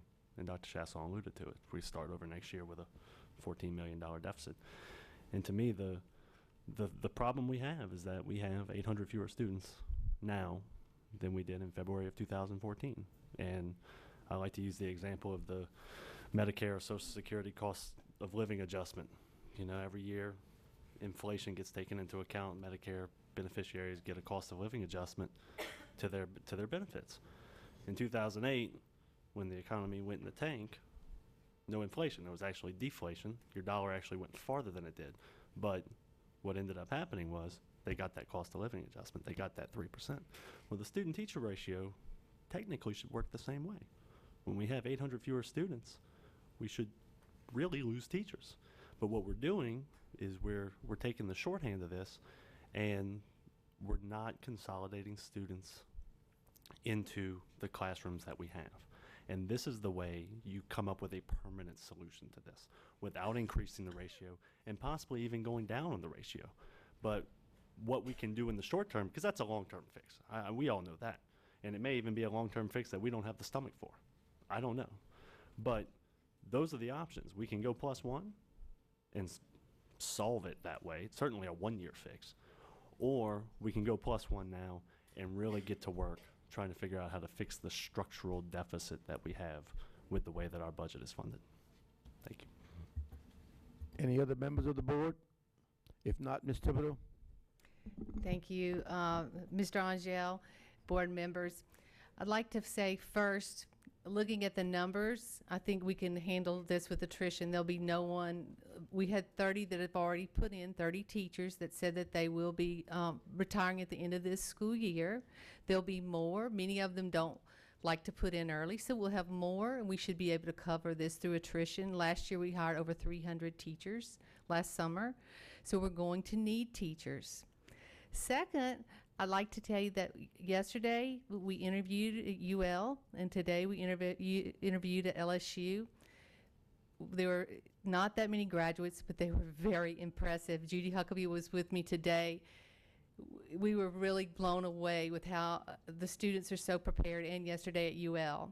But when you sit there, and we had districts from all across the state that were present at the job fairs, and Katy, Texas was represented at the job fairs, and these students are getting jobs. And I really feel like to move our district forward, we need the best. So if we do need to hire, which I still think we'll need to hire even going up, we will hire teachers. We want to get the best teachers. That's what we ask of you. We really want to get the best teachers, and these great teachers that impressed us already had offers, but many of them are from here. They wanted to come back today. You know, they graduated from Lafayette High or one of the schools in town, and they want to come back to Lafayette, but they're waiting for us to make them an offer. Third, I just want you to know that if you would pass this tonight, it will take us weeks before we can actually start. The process is a long process. We will have to meet with every principal, decide who will be displaced, and we'll have to transfer those teachers to where they're needed. And it takes time. We'll have to gather our list of teachers that need to be transferred. We'll have to go through and meet with all those teachers and give them the opportunity to see what's available. So it's a long process. It's not like you could vote it tonight and would be able to do it tomorrow. So I just wanted to make sure that you were informed before you make your vote. I respect you, and I know that you all want what's best for Lafayette Parish, and I respect that, but I just wanted, and if you have any questions, I know it's very difficult for you, and anything we can do to help you in HR, of course, we will. Thank you. Thank you. Thank you. Any other members of the audience? Please state your name, and you have 3 minutes. Yes, my name is Kathy Castillo. Thank you, board members, committee, and other officials. My children both go to Milton Elementary Middle School, and adding another student to our classrooms would be detrimental. My one daughter, Jacqueline, is, as of right now, being evaluated for needing extra assistance.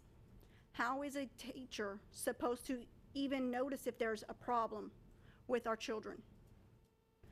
Supposed to teach them even. They're not going to notice if there is a problem with these children learning.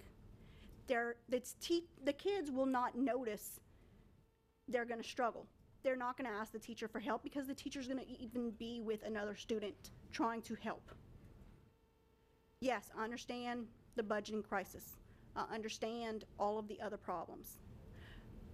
But do we have to take the problems from the classrooms? Like y'all said before, there's other areas that we can take money from. Does it have to start with the kids? And my daughter would like to say something too. So tell me what it will do to your class. It would be good because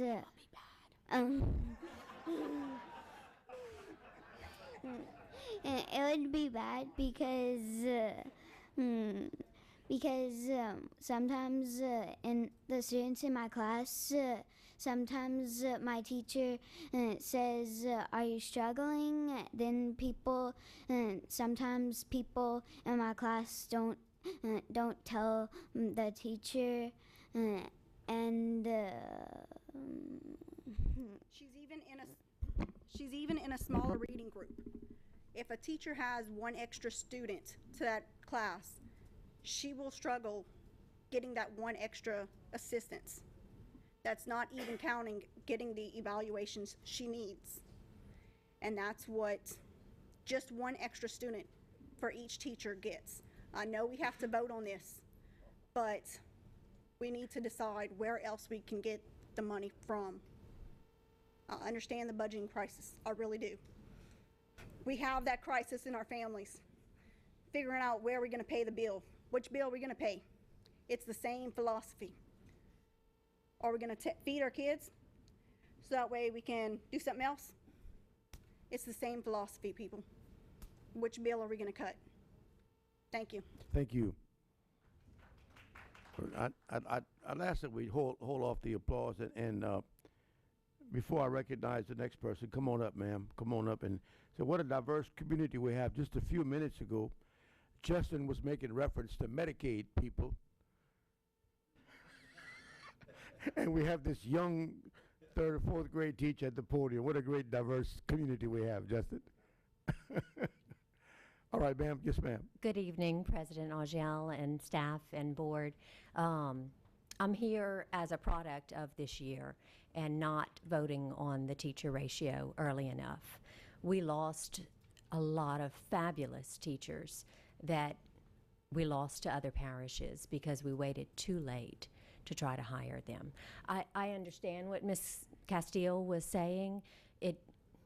Maybe we can take it somewhere else, but I need for you to vote on it so that we can know where our kids are going and what our teachers are. We owe that to our parents, our children, and our staff. It was pure chaos this year without teachers on board. And I personally have a friend that lives in Youngsville and is a special ed teacher, and she drives all the way to Jeanerette because she didn't get offered a position local in time. So we are losing wonderful teachers. Thank you for your time. Thank you. Yes, ma'am. Hi, good evening. Kathy Aloisio, principal of LJ Alamo and also president of the Principals Association in Lafayette Parish. This morning, I sent emails to all principals in the district, and I need to start off by saying, number one, there's not one principal that wants to increase the pupil-teacher ratio by 1. There's not one. But we all understand that we need to do our part because of the deficit that we do have. So out of the 41 schools, we have one school, Truman, that is regulated by the state with the number of children in their classroom. I think it's like 10 to 1. So that's not, they're not affected by this ratio. So there are 41 schools and 41 of them responded. And out of the 41, and I'm talking principals of every school I talked to today, and 5 of them voted no, that they didn't want the +1, and 36 of them said that they would go with the +1 for the A, B, and C schools and leave the D and F schools at the current staffing.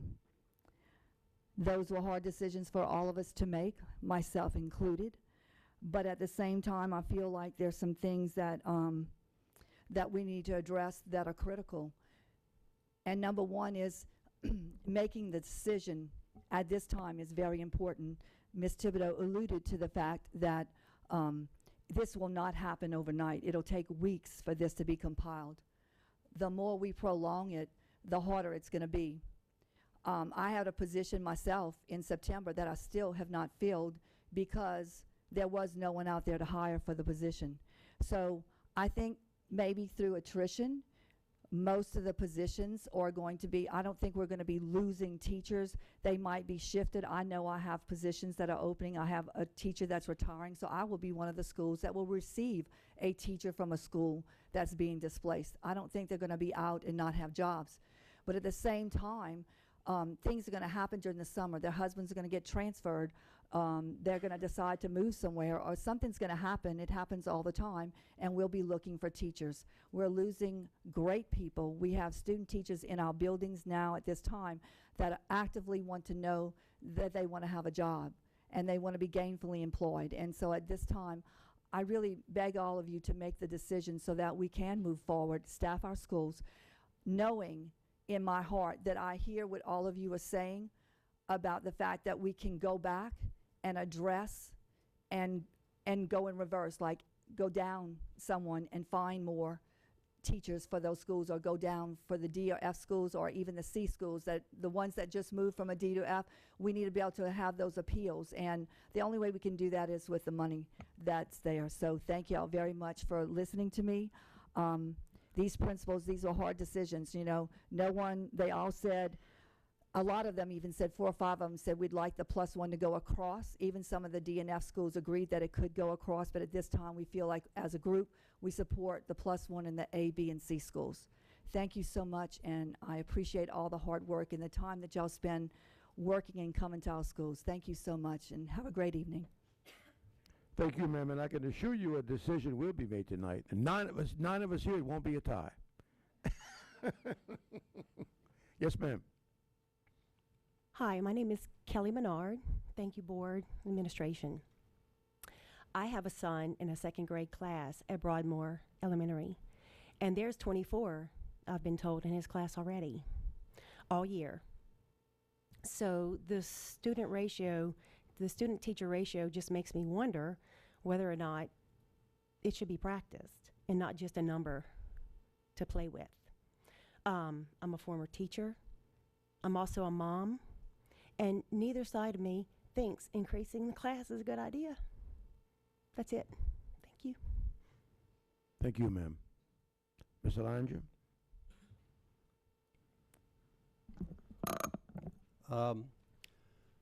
I'd like to try to explain a dynamic.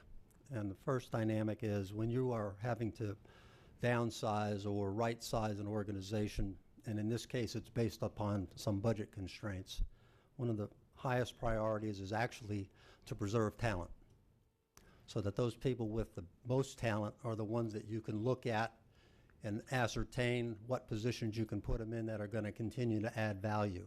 One of the things that we've discussed over and over again as a group of leaders, and you're leaders and we're leaders, is we want to try to make changes and meet budget constraints without eviscerating the system. And while going up 1 pupil per teacher is an added number of students in the classroom, this is actually a way to preserve talent. So it's a contradiction. We have approximately 80 to 90 positions we anticipate being open. We have approximately 50 long-term substitutes, and we have at least 30 people who are going to be retiring or leaving at the end of the year that we know about, in addition to those incidental people that may leave for various other reasons.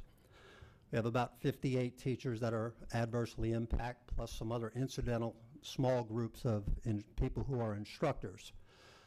What we would like to do, if we have time, and Ms. Aloisio actually alluded to this, is we can take those people with talent that are known quantities, and based on that attrition or based upon places where we have long-term substitutes, we can place those people and keep them. If we wait, here's the risk, because this is a risk equation. And the risk is the people are going to sit and wait and wonder what the decision is going to be, and they're going to vote with their feet. They've done that for 2 years so far, 3 years that I've been here. I was at McNeese and also at Jackson State and Alcorn in Mississippi, and everyone's asking, when am I going to get hired? Some of the schools in Texas that we compete with recruit in Mississippi and at McNeese, and they're making offers. So we're losing those people that we could otherwise, or we're missing an opportunity. We may not lose them because they may not say yes or may not move. So we're in a position where we can place those people with talent, and in spite of the fact that, let's say, we may have to displace 8 assistant principals or 5 or whatever the number turns out to be, we get to keep them. And they can always bid or be promoted again into another position later. But if we wait, and we can lose them because people will vote with their feet. And the longer we wait, the greater the risk is that we will have the same trouble we've had the last 3 years, which is by the time we make a decision, all the good ones are gone. And that's the risk that we have. Now, I realize that this is not a fun position to be in. This is not the kind of decision that new people want to make. But I've said to several of you that you're going to have to make some tough decisions because, and I agree with Dr. Chasson, the numbers are large. And no matter what we do, you're going to have to make some difficult decisions. So I applaud your courage, and I applaud the diversity of thought and idea at this table, but you're going to have to make a tough decision. But we believe that this is a way to actually preserve talent because it gives us an opportunity to, while they're going to be displaced, we get to keep them somewhere else. So thank you very much. I appreciate your time. Thank you, sir. Patricia.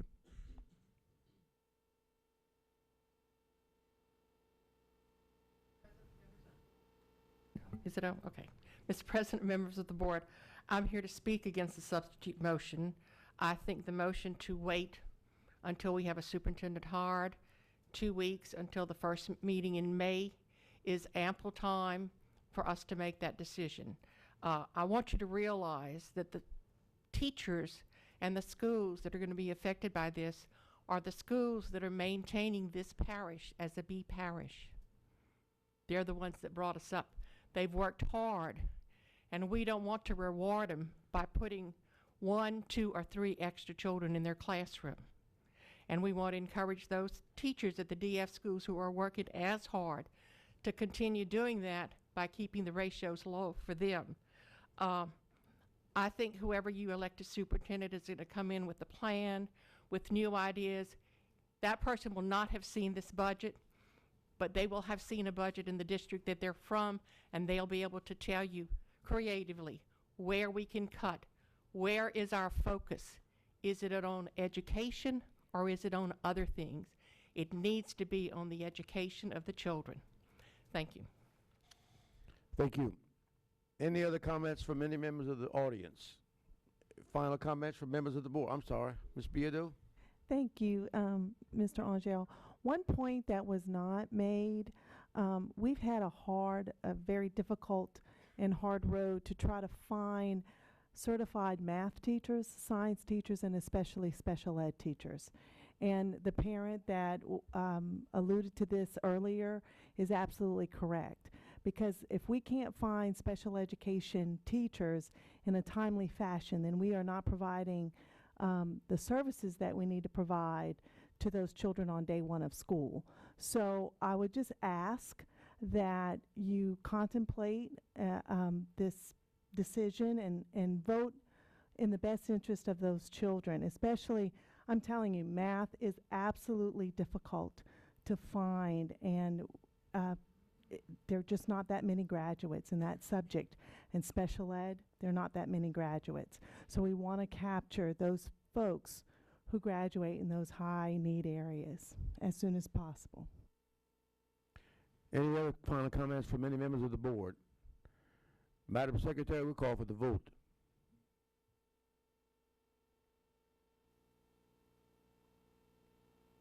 On the substitute motion.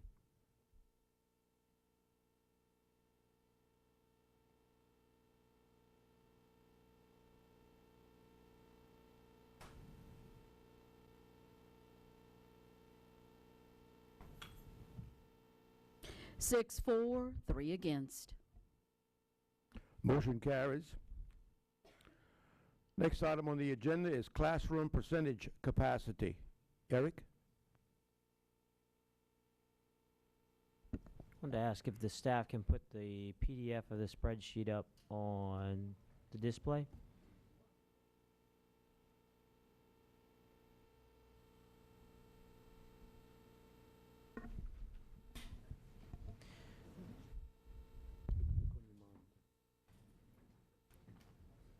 Might be better to go with the PDF if that's...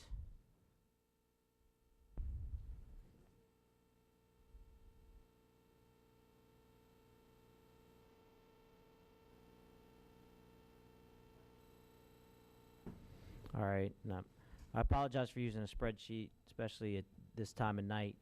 But I think it's important that we start talking about this. And what I'm presenting here, this is a living document. It may contain some errors. It's the first time we've presented something like this, but it's an attempt to quantify what I'm going to call the overuse or the overcapacity of temporary facilities in the parish. My point here is basically to establish a baseline or a measurement so that we know where we are with using temporary buildings or temporary classrooms in the district.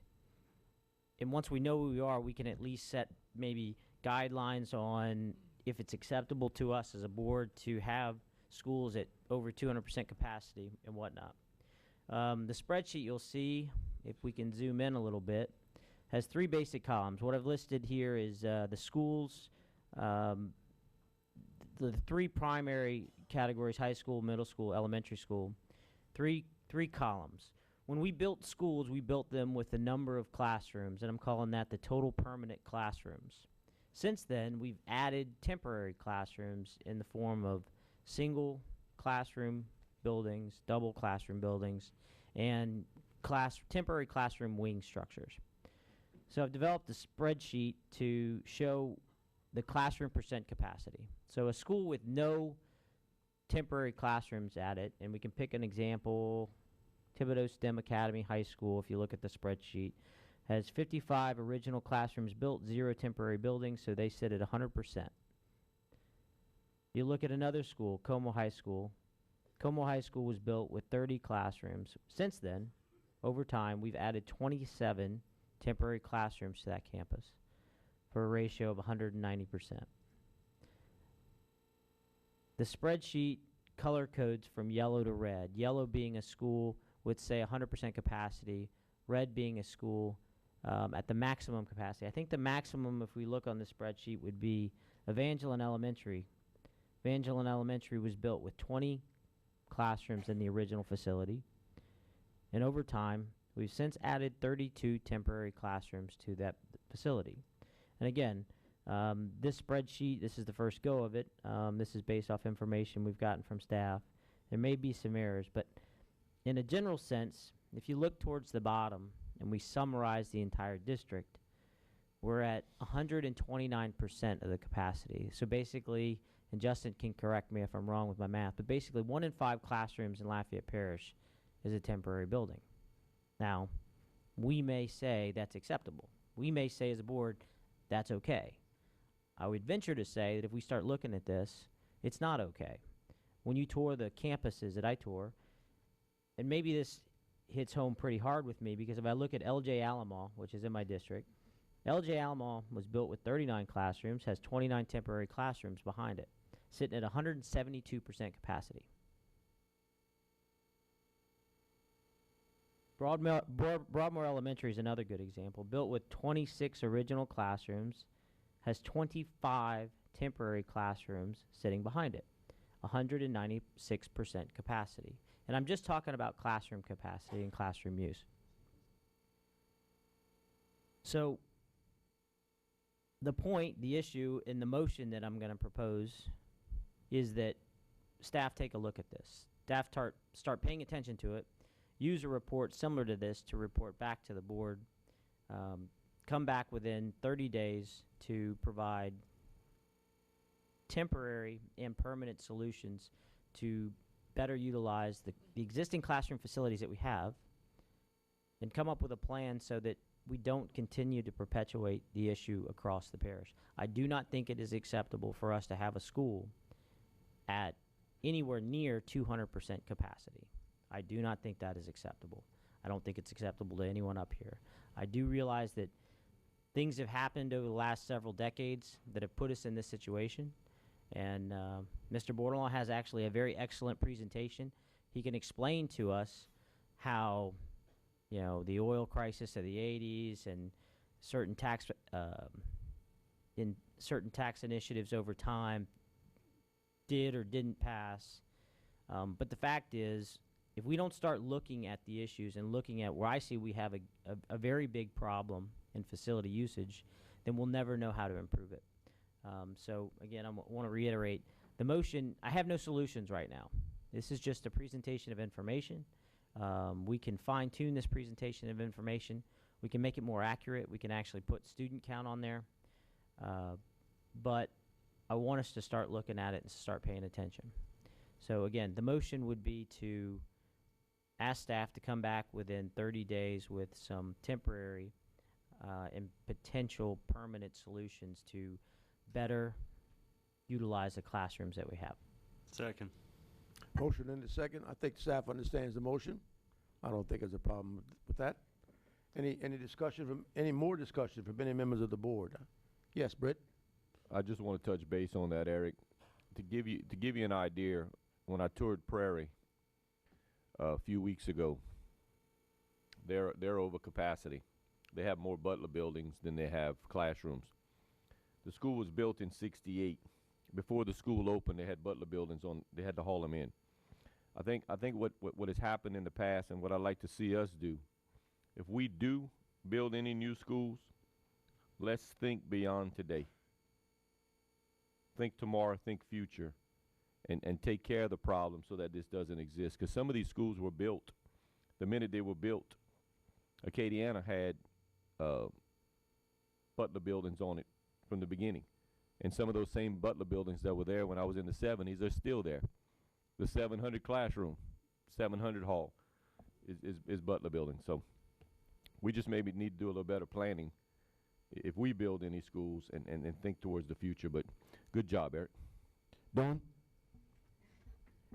Well, and I wonder if staff can also look at, for example, when I toured Karen Crow Middle, there were a couple of classrooms that were part of the permanent building that were not being used as classrooms.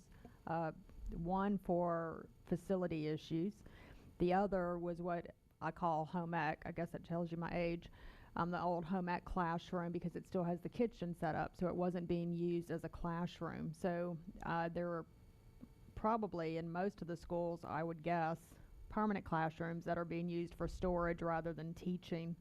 So I think that should be rolled in somehow to the staff's analysis. Yeah. Any other? Mr. Lange?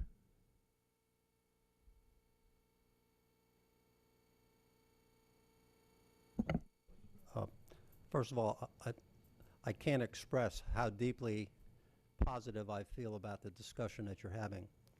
One of the things that I've looked at and we've discussed in human resources is the number of people that we have to educate, or the way this community is growing. It's one of the best places to live in the world. I came here 16 years ago, and after 6 weeks I said I'm never going to go anywhere else. I did a study to just get some sense of the magnitude of the issue that we face. And I think that Eric has, or Mr. Kniezek has, hit the first hammer on the first nail. The average enrollment in our district for all schools is about 760 students per school. Now you say, well, there's a high school and a middle school, and we got small schools and large schools. I just looked at the average to get some sense of what we look like. The average enrollment in the other 68 districts, or however you want to characterize a decent-sized district, the average enrollment per school is about 520 students per school. The charter schools that are here have enrollments of somewhere between 500 and 650. I don't know why they chose that number, other than and somehow or another that correlates to what we do. In order for us to eliminate the overcrowding or eliminate some of these temporary buildings that create other issues of infrastructure cost, you have to build walkways, you got to build sidewalks, you increase runoff if you want to talk about a green issue, because every time you do something like that, you reduce the amount of ground the water can be absorbed by. You'd have to build 19 more schools to get to the same average. Now, I'm not saying an average means anything other than when you look at large numbers and large quantities of dollars, you have to figure out how you're going to solve an issue. So I appreciate this dialogue, because I really think it's way, way overdue. And I think we've spent the last 20 years figuring out a way to avoid the issue instead of confront the issue straight on. So I applaud you. Any other comments from members of the board? Members of the public? Madam Secretary, we'll call for the vote. And while we're waiting to vote, I do want to congratulate you, Eric. I think it's a great starting point. I think it's a good place from which to start. And I know Jeremy and his folks over there mentioned schools and et cetera, so I think it's a good place to start. Thank you.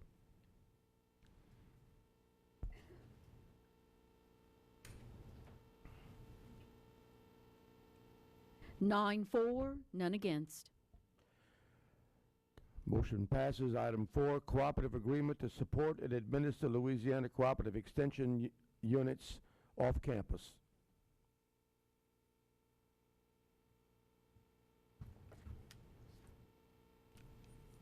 I don't know who pulled that one. Timmy?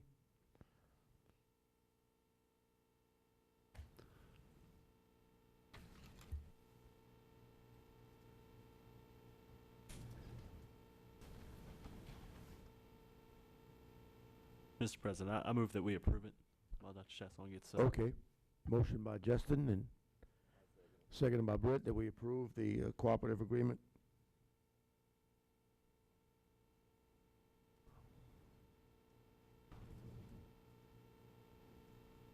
Okay, I found it. Who would be able to answer the money questions about this memorandum for me? I could probably answer, and we also have Mr. Charles Abair with the Extension Service, who we work with the MOU. So if it's something about a detail, probably Mr. Abair. If it's something in general, I can probably get that for you, sir. Just really quickly. Yes, sir. And I do apologize because we've had a good exchange of communication. I normally can ask these ahead of time, but I forgot to run it by you so I can get the answer. Yes, so sir, I that's apologize. fine. I Not understand. trying to catch you off guard. Oh, no, I understand. The portion where it says the school board agrees, number 2, what's the financial impact of us agreeing to this memorandum? That I'm seeing the difference would be 30,000, and then fiscal year what we're obligated to pay. What are we paying versus? Excuse me, let me rephrase that. What's the difference compared from last year to this year that we'll be having to come up with? Okay, and I'll let Mr. Abair answer, but just in remembering that as we go through this, just point of reference, it's the partnership, the Extension Service, Consolidated Government, Lafayette Parish Schools. So it's kind of a three-way partnership. So as he talks about the cost, just so that we remember it's not just Lafayette Parish Schools, it's a three-way partnership. So Charles, you might want to Right. go over Good that. evening. Thank y'all, Superintendent, President, and members of the board. Again, I'm Charles Abair, going to give you a little background of the LSU Ag Center.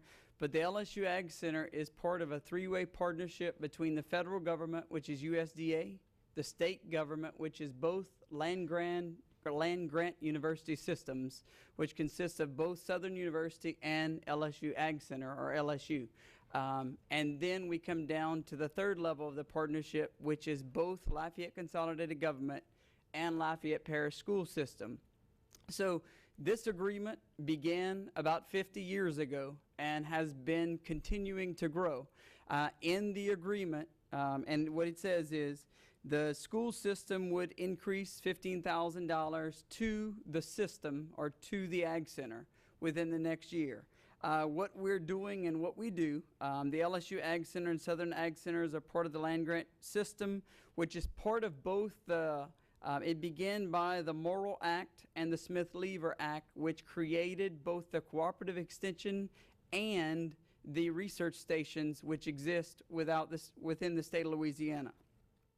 Our mission is to deliver research-based information to improve the quality of lives and the economic well-being of the citizens in the areas of agriculture, horticulture, family and consumer sciences, and youth development. So we are currently reaching about 31,000 students. Some of those are more than once because we see students in 56 clubs in Lafayette Parish. Yes, sir. with all due respect, I really, just the question that I have for it is just strictly on the difference of money. Okay, you're increasing 15,000 next fiscal year. Okay. 15,000 the following fiscal year, and 8,500 in 17 fiscal year. What's the current total that we give to this situation? I don't have the call center with me. 1403. Okay. Here, Mr. Guidry will pull it up. Okay. And then a second question. Yes, sir. Would be the number 3, where it mentions that pay raises on the basis of merit are determined by procedures identified in the Ag Center's policy, will be shared on the basis of the board's percentage annual salary. So if someone gets a raise, then we're obligated to then kick in the other portion of whatever our percentage of the pie is, because we're already strapped for money. And I understand, great program, love it, but I need a detailed explanation as to what's actually taking place with number 2, the total costs. What are we paying? What's the increase? 3, what raises? What policy? How much money? If someone is about to get a 10% raise, how much of that is coming from our pie portion? And then as well, number 4, this is a separate position, or positions? I can, Mr. Guidry will have to answer we have that, Mr. Guidry? And number 4, I'm sorry. Yeah, no, it's on. There's some feedback. And number 4, what positions does this encompass? Who are the people that are in these positions that I'm basically granting a raise to, that I have no idea who they are? Okay. And then and it's also a good question. I'll start with the positions first. While Mr. Guidry is looking up that, the positions are positions that are in the staff with the Louisiana Cooperative Extension Service. So we're not paying for additional staff. They're the individuals in the 4-H office, basically. Is that right, Mr. Abear? That is correct. Yes, sir. Housed where? Housed with at Louisiana 1010 Extension Lafayette Service. Street in the parish government building in the local Lafayette, LSU, and Southern University Ag Center office downtown. I put a parish profile sheet on each of your desks of the programs that are implemented. On the right-hand column, it lists our staff, which consists of 11 people. Myself and Hannah Duvall that are doing 4-H work. We have 2 A&R agents, which are Stan Dutiel and Gerald Roberts. One works with beef cattle. The other works with all the horticulture programs and master gardener program in the parish. We have 2 family and consumer science agents that do work with families in the community, teaching nutrition classes to some of your students within the school system. And then we have 2 FNEP educators, which are paraprofessionals that are currently employed, and 1 does parenting education.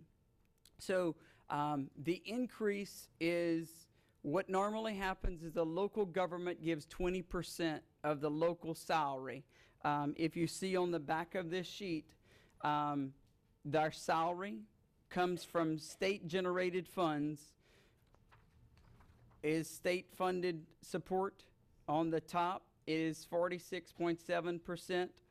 Federal government is 17.3%. Self-generated funds is 5.6%. Local government is 20%, which does include the current MOU that we have with the Lafayette Parish School System, which I have a total, Mr. Guidry, correct me if I'm wrong, the total from LPSS is $65,978 currently. That's correct. Okay. And the other half of that comes from LCG, which they are currently contributing $85,000 to salaries of the LSU Ag Center and Southern University Ag Center staff.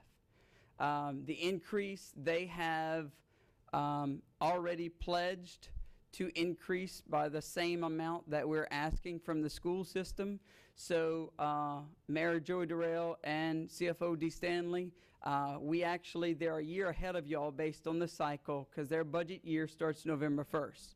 They've already given us the first installment, which is in the current fiscal year, and they have pledged the second installment for this next fiscal year that would begin November 1st. They're on a little different cycle.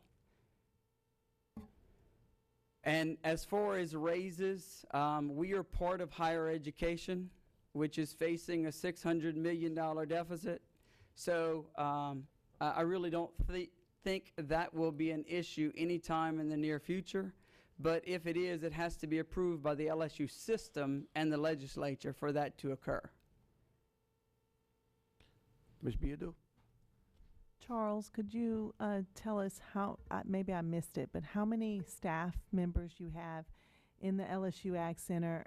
I know that you impact all of our schools, but just to kind of give the board an understanding of how many. We have two 4-H agents that work directly with the schools. We have 56 4-H clubs in the school system, which includes about 1,800 current traditional 4-H club members.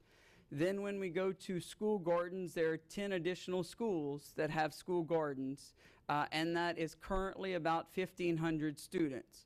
And then the Ag Center provides educational material, which is curriculum to science teachers, which is a youth wetland program that many of the science teachers within the school system are utilizing, and we're just the educational branch that one of the in-service days in August was geared toward that, where the teachers could come to the training, obtain the curriculum and the training, and they went back and implemented that curriculum in their classroom. And currently, from last fiscal year, that's about 7,758 students in Lafayette Parish. So in addition to that, our Family and Consumer Science staff, many of them are teaching nutrition classes at many of the schools. They work directly through Mr. Bradley Cruz. We've been working through him to get educational information to the D&F schools, have been the ones we've been targeting with nutrition programs. And there is a body walk program that goes through and is a culmination of 1st through 5th graders, elementary school students, where they go through a maze, and on the front of your publication, it's the mouth, the first step. Well, really, that's the second, because they go through the brain first. And everything is hands-on, where they understand more or less when you get to the lungs, they go through and see the comparison of a smoker's lung to a non-smoker's lung at an age of 50 or 60 years old. So we're trying to prevent young people from taking up these bad habits at a very young age so they can see the difference. Yes, sir. Supporting this continues your involvement with Ms. Morgan and Burke and the success that school's had, and we have the Ag in the Class Teacher of the Year, and we have gardens at LEO Judy's. Can you tell me what schools have these garden programs? Okay, there the schools that have school garden programs are LEO Judy's, Judy's Middle, Acadiana High, Charles Burke. You still in District 5? Keep going. Alice Boucher, Northside,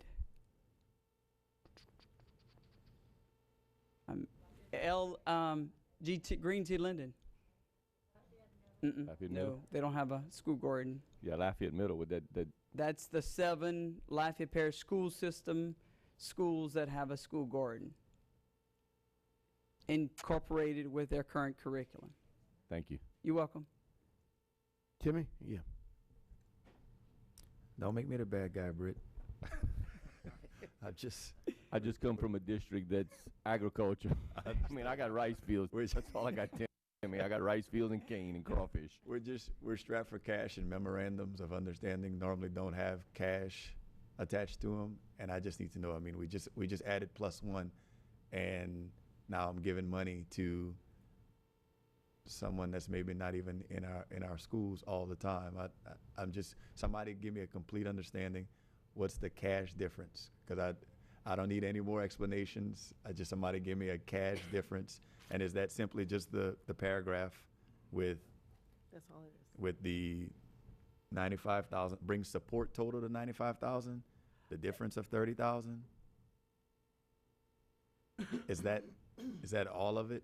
So just so now we're adding 30 to the 65 we already contribute? Over the next 2 years. 2 years. For 15, 16, we would be at 80,978. Okay. And then the subsequent year, you'd add an additional 15,000, which would bring you to 95,978. And then the following year, 17, 18, you'd add, let me just, 8,500. Yes. So 1095. you'd be at 85 to the 95. 104,000, rounding up in 3 years. Okay. The third, that pay raises are based on merit and promotions. The procedures and policies of the Ag Center will be shared on the basis. So somebody's getting a raise, I'm obligated to, for whatever my portion is. Is that what number 3 means? Okay. Yes, sir. That's what it means. And number 4, so I'm contributing money. Number 2, I'm obligated to hold up my end of the bargain for any raises that someone else deems is appropriate for an individual that doesn't work for us. And then number 4 being any faculty vacancies and resignations. The Ag Center Human Resources Management Policy will be followed to search for candidates. So someone else is then still hiring these people? Right. If it's a 4-H agent, they handle the hiring of the 4-H agents. Yes, sir. That's correct. Okay. All right. And I understand, Dr. Shaw, I really do. We've had a long-standing MOU, and we look at this as more of an integrated to our instructional process than external, because they are in all of our schools, and it's like you always say, in tough decisions, and where do you put that emphasis and that 3-way partnership? If we want to continue our partnership, which I think we do as a system, at least in my opinion, and I think if you talk to a lot of the principals and the teachers that in those schools with the concept behind the 4-H, it's more than just livestock shows, even though that's important also, that's part of it. It's about all of the other things, the leadership and the gardening and the appreciation of the environment and so forth. So that's just one of the things when we looked at where do you put money, where do you take money, we just thought it was a well worth investment, and that was just our opinion. And of course, I support the wishes of the board without question, because y'all got tough decisions to make as well as we do. But we just felt it's an integrated approach to curriculum, not an external. Right. I understand, guys. But still in all, to me, it's additional support for livestock shows. We just added +1. 4-H transportation and training, a third 4-H agent. To me, it gives the wrong impression that we just added +1, but yet we're going to hire a 4-H agent. I mean, I'm cutting a math teacher for a 4-H teacher. And it's not, granted, I know it's a portional pie, and I know it seems like a nice talking point, but we're going to need all sorts of money, and I know it's a small portion, but that's still a lot of money. But I think I know that's the way it's going to go, so we can certainly vote, guys. I'm done. No, we're gonna vote eventually, but I'm gonna give, unless any other members of the board has any discussion, I'm gonna recognize members of the audience. Hi, Charles. Annette Samick, principal at Alice Boucher. We are benefiting from the program, and I'm not up here to talk about the cost center effect of it. I'm talking about the human resource effect. Our children, I believe, Mr. Hebert, we have 56 children involved in the program. Last year, we were recognized as one of the outstanding programs for a newcomer with the elementary school. Our children at Alice Boucher do not have gardens. Most of them do not have gardens in their neighborhoods. This is the first time they actually are growing vegetables. They've been making salads for lunchtime. They have also been doing the mustard greens and cooked them down one day. And all of this is because of the 4-H extension, the master gardeners all coming in to work with the students. Is it worth the money? I don't know. That's a decision y'all have to make. Is it part of our science curriculum? The answer is yes. Every Wednesday, our 5th graders go outside for their science class to their garden area, and they do not just work in the garden, but they also talk about plant life, they talk about animal life, they talk about the benefits of some of the, as I think it was said earlier, the good insects versus the bad insects. I have kids that no longer scream at spiders and bugs that fly by, and they used to. So again, it's the experience the kids are getting at Alice Boucher for 56 5th graders is phenomenal. Thank you. Thank you. Yes, ma'am. Hello, my name is Deborah Thrower. I'm the 4-H volunteer person at Ernest Gallette, and I have to tell you what these kids gain from being in 4-H. I was also at Scott Middle before I moved to Ernest Gallette, and at Ernest Gallette, we are not in the Master Gardener program, but we grow our own vegetables. We have a small vegetable garden, and these kids were so thrilled that they went home and they planted things at home, and then they're eating them.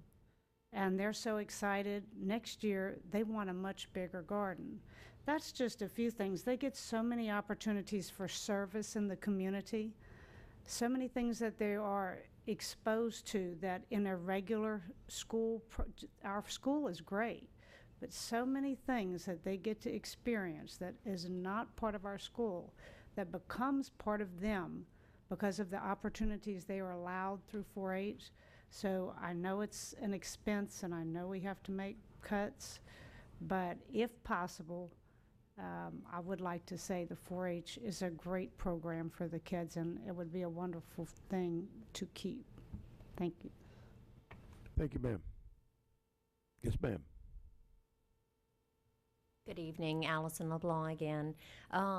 I have children that have participated in 4-H for many years and are still in 4-H, and they get a lot from it. I do volunteer with 4-H. I wholeheartedly believe in the program. You're bringing kids back to natural and wholesome things and that we don't have anymore in our society, unfortunately. So it's very refreshing to introduce that to our children again. And I don't know if I can add something else. Whenever I had spoken earlier about, are you familiar with, there is a Bessie program that you can get money through if you're having trouble filling positions that are in high demand. And I mean, I think we need to research some of those avenues and also utilize the parents that want to volunteer free for substituting and helping out and aiding in the school system. I feel like a lot of us as parents and volunteers have been pushed out of the school system for various reasons. So I just... Thank you, ma'am. Okay. Yes, ma'am. Let us limit our comments to the motion on the floor. Go ahead. Yes, sir. Judy Morgan, Charles Burke. I just wanted to reiterate what's already been said, the human impact. I'm at a loss for words as to what having that garden does for my students. They become different. They're independent. They're more trustworthy. They take responsibility for it. I mean, they go out and water it. They give up recess time to clean it. We've integrated technology into it as well. We're using iPads and probes. We have a wetlands area. They're learning about salinity content, you know, why some plants survive in saltwater climates, some have to have fresh water, and they learning how to measure it, and they learning what all that means. We have a crawfish pond. We fed the crawfish at the end of the day today. You know, so they're just getting experiences that just wouldn't be possible. I mean, it's kind of off the charts, if you know what I mean. Thank you. Ms. Morgan. Can I ask Ms. Morgan a question? Sure. Ms. Morgan, could you give the board the information on what's being held May 30th, the event that I can't make? I don't know that I can pronounce it correctly, but there is a cooking contest at Thibodeau. David Thibodeau. And every school that has a garden will have a 3 to 4 student team with a chef and an elected official and an adult from the school. And they will, now in advance, they're going to come up with a menu, and it's to be my plate. So they have to know what my plate is, and they have to know all the details behind that. So they have to do a menu. They practice cooking the menu at school, and then that night they're going to do it in, I don't know. It's going to be from 2 to 4 at David Thibodeau STEM Magnet Academy. It's a cook-off, and the winning meal, we've already met with Child Nutrition. They're going to offer that meal system-wide next fall as the nutrition, it's Child Nutrition Week. Renee's here, so she can verify that, as a meal that the students work to prepare system-wide from the kids themselves. And I think, if I'm not mistaken, next Thursday, the 23rd, Leo Judice at 4 p.m. is having an event, if anybody wants to pass by, with this very same program. I think they're cooking at school. I was invited to that also. Thank you. Dawn, you had a comment? Yeah, I appreciate everyone's comments about the human impact of 4-H, but as Mr. Chasson or Dr. Chasson said earlier, we're looking at the human impact also of going up +1 on the students and the teachers and those A, B, and C schools. The second comment is for Mr. Abear, or question. The proposal is that we're going up on some financial support for salary, the livestock show, transportation, and training.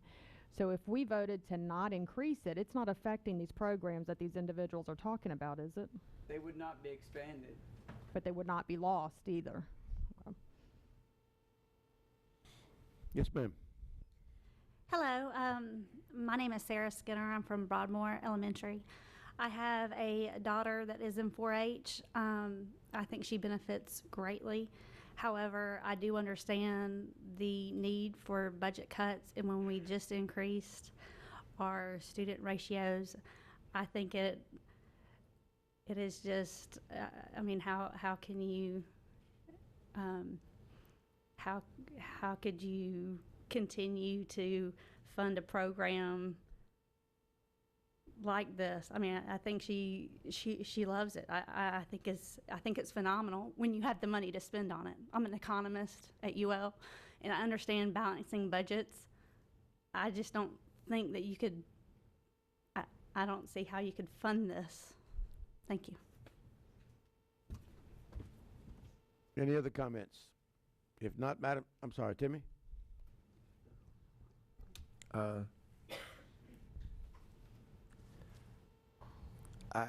I was in 4-H. My daughter's in 4-H. I volunteer. Everyone, please understand that. Love 4-H. Amazing. Miss Samick, you know I take your words to heart. My son's at pre-K in Spanish immersion at Alice Boucher. She tells me it's raining outside. He loves the garden. So that, well, she hit me hard with that one. But I do hope it passes. I can't support it. I do hope it passes.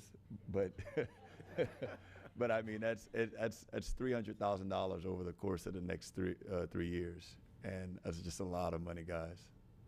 I see people making strange faces. That's $300 grand over the next 3 years, and we're gonna need. Hopefully, it doesn't get cut. I've always supported it in the past, but just now, guys, I just can't. I just wanted to state that. Love 4-H.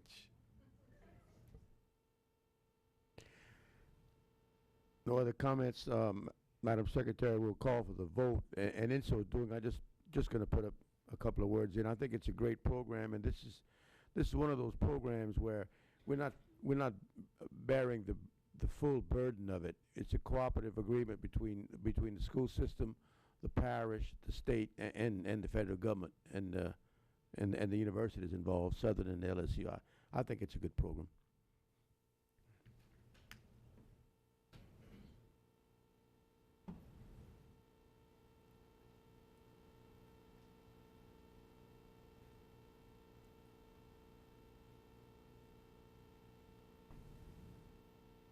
7-4, 2 against. Motion carries. Moving along, we're going to item 5, consideration of a recommendation to terminate Secretary 1. Is someone from Human Resources, Caleb, are we going to go into executive session here? Or? No, sir. The employee's not here to make a statement. Okay.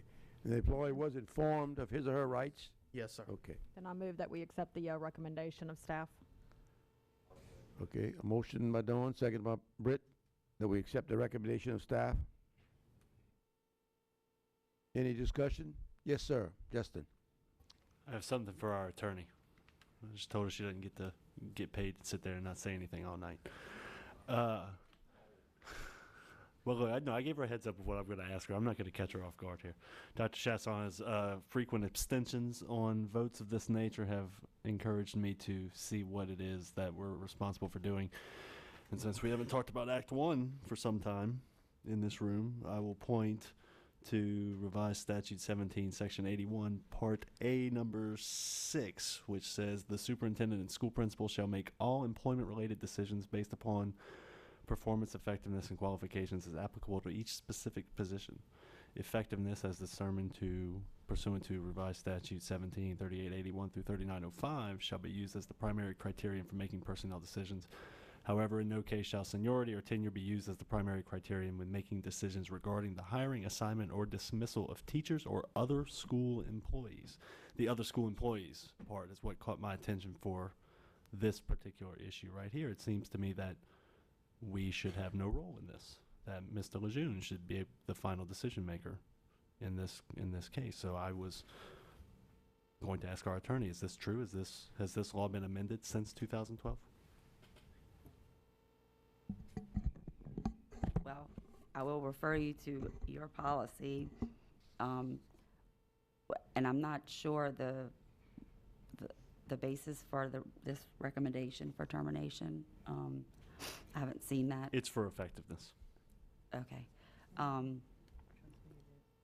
This is a school employee whose dismissal is not governed by the provision of 17441 through 446. It's a non-certificated staff, non-tenured as well, and that shall be subject to dismissal upon the written recommendation by the superintendent, which is the same thing that we've been doing for these the past few weeks with these other individuals. That the recommendation is made to the board, and it just comes up for a vote. There's no hearing or anything further, and that's it. Any other comments or questions from members of the board, members of the public? If not, Madam Secretary, we'll call for the vote.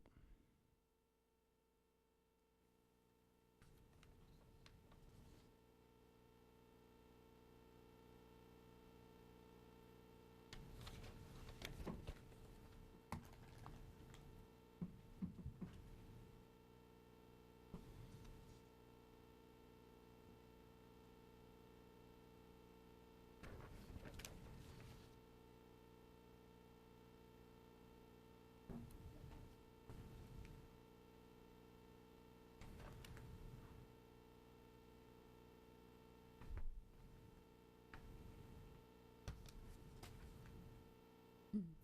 7-4, 1 against, 1 abstain. All right, motion carries. This concludes the action items on the agenda. Mr. Superintendent, do you have any closing comments to make? I missed you last time on opening. I'll recognize you first for closing. No, sir. Good night. Thank you. And any members of the board? Dawn?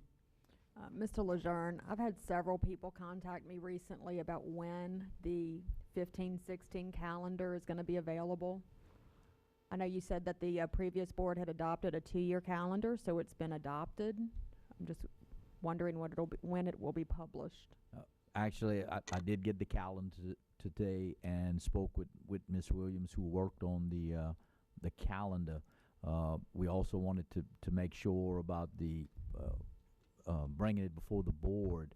It was brought to the board, but in looking at the policy, We brought it as information. Staff brought it as an information, a 2-year calendar, and we do have that. It's not required that it's adopted by the board. So it was brought for a 2-year period, and we have that, and I'm reviewing it now just to make sure everything is in line with what we discussed as a staff. But Ms. Williams did have a committee. Again, they went back and just reviewed, but it was brought for a 2-year term. So if everything is good, we should be able to get that out very, very quickly. And we'll make sure it's listed on the website and get that out. Hopefully in the next, if everything's good, we should be able to get that out this week. Thank you, Don. I've also been contacted. There were several parents who were looking at fall vacations, et cetera, and it behooves them to know as soon ahead of time as possible in terms of purchasing tickets or making reservations and stuff like that. So I appreciate that. Any other comments from any other members of the board? Comments from members of the public? I'm sorry, Timmy? I want to tell Mr. Hebert, I swear I love 4-H. I promise. I'm going to get a leprechaun tattoo and a 4-leaf clover. I promise you guys, I love it. It's just it's tough decisions. I know we need money. Congratulations to all the teachers. Kathy Cook was actually my science teacher at Northside High School. Love her to death. And as well, congratulations to Mr. Joe Craig, who was my science teacher at Paul Bro, my gifted science teacher. Awesome teacher, awesome. Two more quick thanks. Thank you to Ms. Biado today when we spoke. Parent phone call. Parent called me today, upset and crying. Her kid was getting bullied. Said she's made numerous calls, no return on voicemails from various entities within our system. And I said, ma'am, listen, just let me contact somebody. I promise you I'll get you in touch with someone. I called Ms. Biado, and within the first sentence of explaining, Sandra just stopped and said, give me the number. Just give me the number. I'll take care of it. Don't worry about it. So thank you, ma'am. I appreciate it. Thank you to Mr. Lejeune. The Northside principal job it's up for interview soon. And probably the first and most important decision that staff will make in getting Northside on back on the right track. The staff had concerns, and they voiced it to me, Northside staff. Hey, listen, we really would like to meet with him. And in speaking with Mr. Lejeune, it was immediate. He stopped me instantly. Yeah, Timmy, we're meeting with him. Yeah, we're going over there, and we're going to sit down and talk with staff. And you've heard it before, but they haven't really done it before. Not this current administration. I'm talking about previous. Oh yeah, that's part of the policy. We're supposed to meet with staff and get their opinion. And then even though you get staff's opinion and it's very, very, very favorable for one person, staff has went the complete opposite way. So thank you to Mr. Lejeune as well. I appreciate it. I've heard that before about input. Oh, we want it, we need it, but then they don't take it. So I appreciate it. And with that, good night. Thank you, Timmy. Okay, members of the audience? The hour is late. We'll limit the comments to 2 minutes. I'll give you a minute extra if you want. Push the button. My name is Taylor Gamaz. I'm here to speak to you about the impending cuts on the Chinese immersion program. I recognize how difficult it is, of course, as everyone has said. I just want to point out the relative usefulness of Mandarin in the job market. The job market is much more open to multilinguals, in particular those who speak Mandarin. This is an unparalleled opportunity for these children and for our community. And considering that the Chinese teachers are subsidized, coming to you at a $10,000 salary, I believe, as opposed to the $30,000+ salary for regular teachers, for the local teachers, it only seems natural that you would support it. The Chinese emergent parents are willing to look for funding opportunities such as corporate sponsorships or crowdfunding, but we weren't notified of the cuts until after the deadline to get a teacher from the Hanban had passed, the $10,000 teacher. Had we been included, perhaps we could have helped. In addition to stated funding possibilities, we'd like to propose a small cut to the French immersion program. If I'm correct, the French immersion program is not receiving any cuts for this coming cut. Is that correct? Cutting one teacher from the French immersion program, which could more easily sustain the cut than cutting one teacher from the very small Chinese immersion program. And we've already discussed it with Ms. Boudreau, Nicole Boudreau, I believe. We've already discussed combining the 3rd, 4th, and 5th grades, which I believe includes 16 students. And if we could get just one teacher, that would increase the immersion time by possibly 2 hours for those 16 students. And these are 16 students. These are the high-performing students. These are the students that have been dedicated to this program. These aren't the students who left the program. And you know, these are the students who are going to graduate in 10 years with fluency in Mandarin, which, you know, considering our current trade deficit is, you know, a pretty nice skill to have when you're going into the job market for manufacturing or whatever. And it's a great skill to have for our manufacturing, for the manufacturing within this area. So I just wanted to suggest that. And also, I noticed that the ELA teachers, perhaps maybe they aren't being utilized as well. I know that the ELA teachers in the other immersion schools have 3 classes, whereas I think that our ELA teachers don't have as many classes. We could also combine those. We, the parents of those children who are being affected, are very willing to make consolations. We just want to increase the immersion time. And we just wanted to get on your radar, so I'm here to let you know we're here and we're fighting for it. So, and we're willing to, you know, propose options for you, despite the fact that you just voted to increase the home ec or the 4-H program by $30,000, which would have paid for one single teacher for our 3rd, 4th, and 5th grade teachers, or for 3rd, 4th, and 5th grade students. So, thanks. Thank you, ma'am. Yes, ma'am. Speaking of immersion, my name is Julia Dumont. I'm the librarian at Myrtle Place Elementary, and I know something coming up will be the restructuring of Myrtle. And as a member of the staff that was named, I'm a librarian. I'll be one of those people who is going to be replaced by a French-speaking, a bilingual instructor. I have a few questions and concerns, and I think many of our staff as well. We haven't had a lot of clarity as a staff. We haven't had anyone come to talk to us about exactly what the plan is, how it will happen, a timeline. We'd like those sorts of things. But I do have some questions. Y'all are talking about staffing all night. The proposal is to bring in French bilingual teachers to take my place.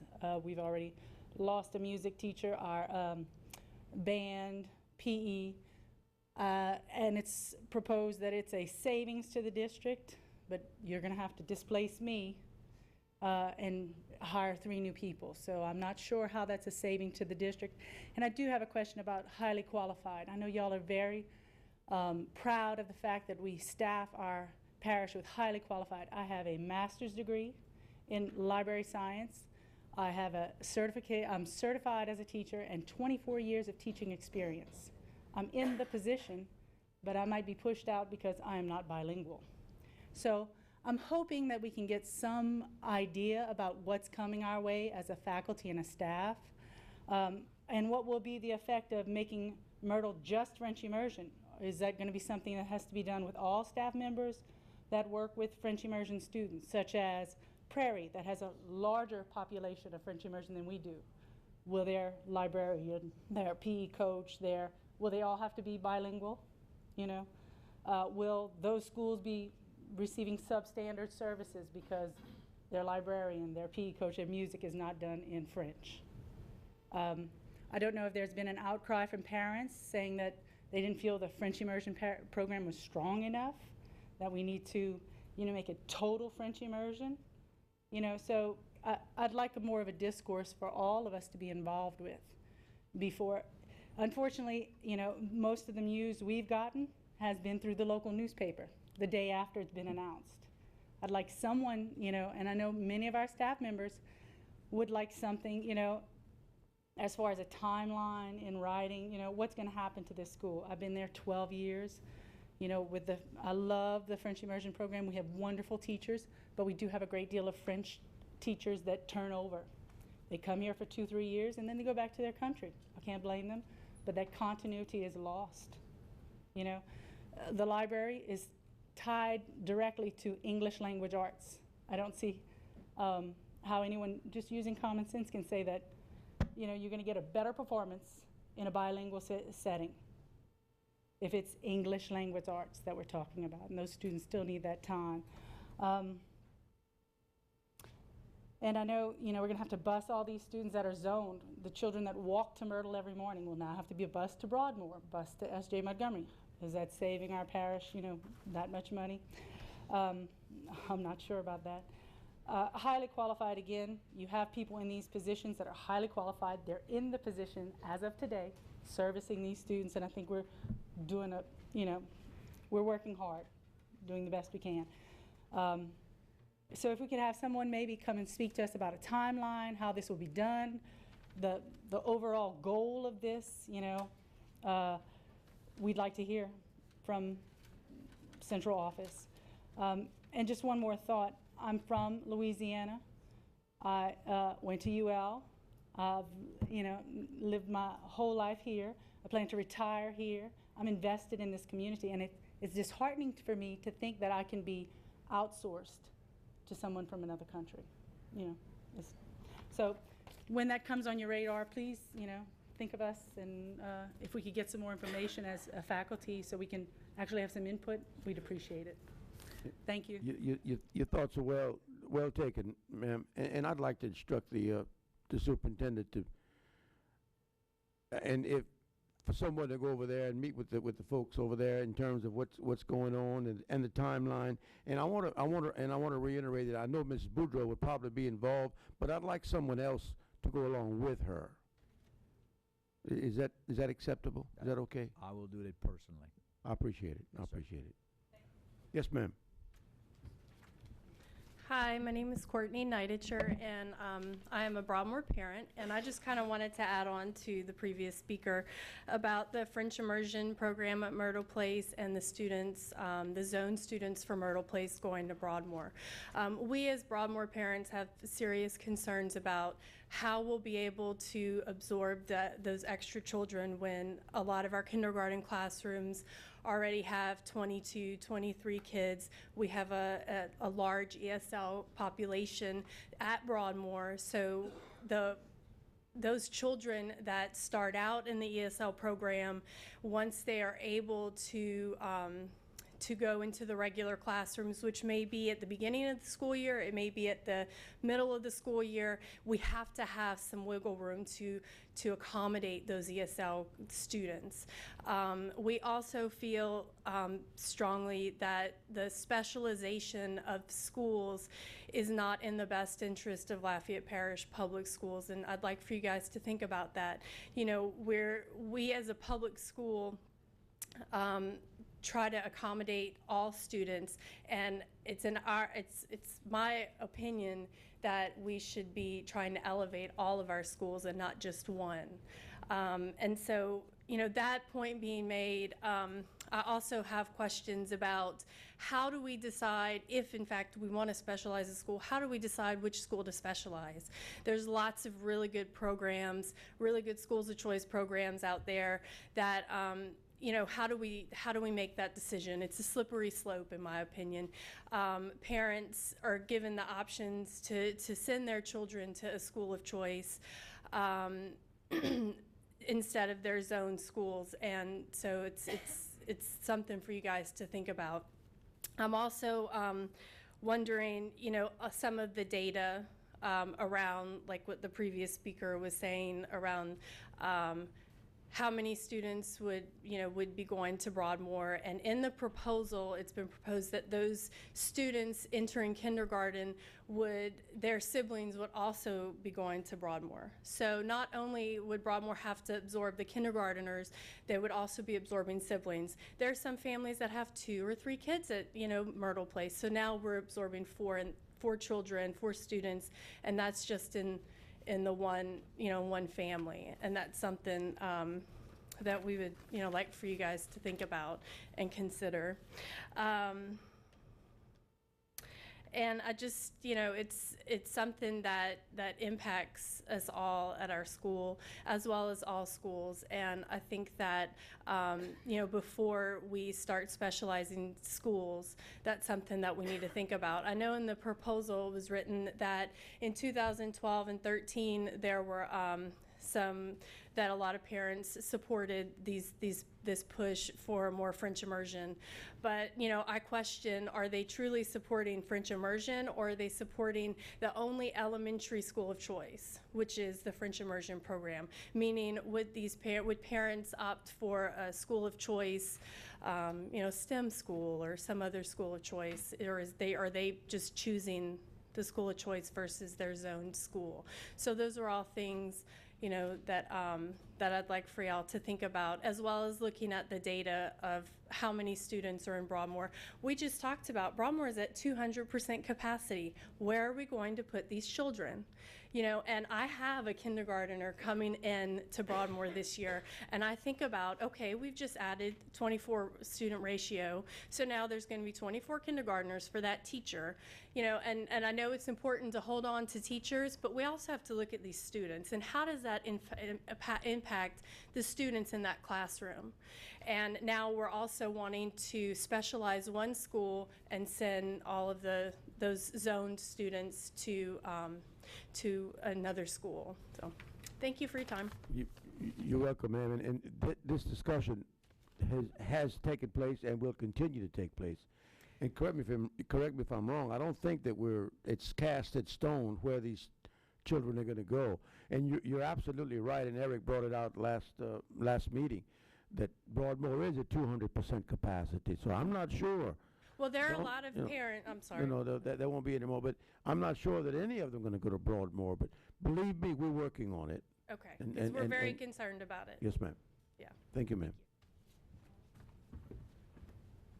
Really quick, Bradley Cruz, Director of Health and Wellness, have 2 invitations for your participation. Tomorrow night, the Karen Crow community will be hosting a cyberbullying seminar at the Karen Crow Community Center. Karen Crow High School and Karen Crow Middle School, along with legal, judicial, mental health, and school system personnel, will be presenting a cyberbullying seminar. So Dr. Chasson, if you have that parent you want to contact and let them know, 6 o'clock to 7:30 tomorrow night at the Karen Crow Community Center on University.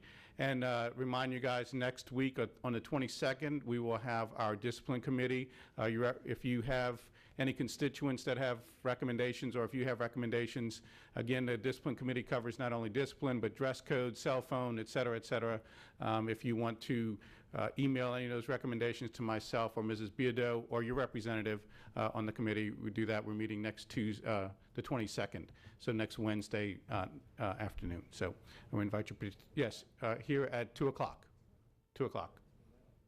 Yeah, so just invite your participation on that. And if you can't make it, you can always email those recommendations to us. Thank you. Thank you. This concludes all of the comments from the board, the superintendent, and the audience. I'm going to declare this meeting adjourned.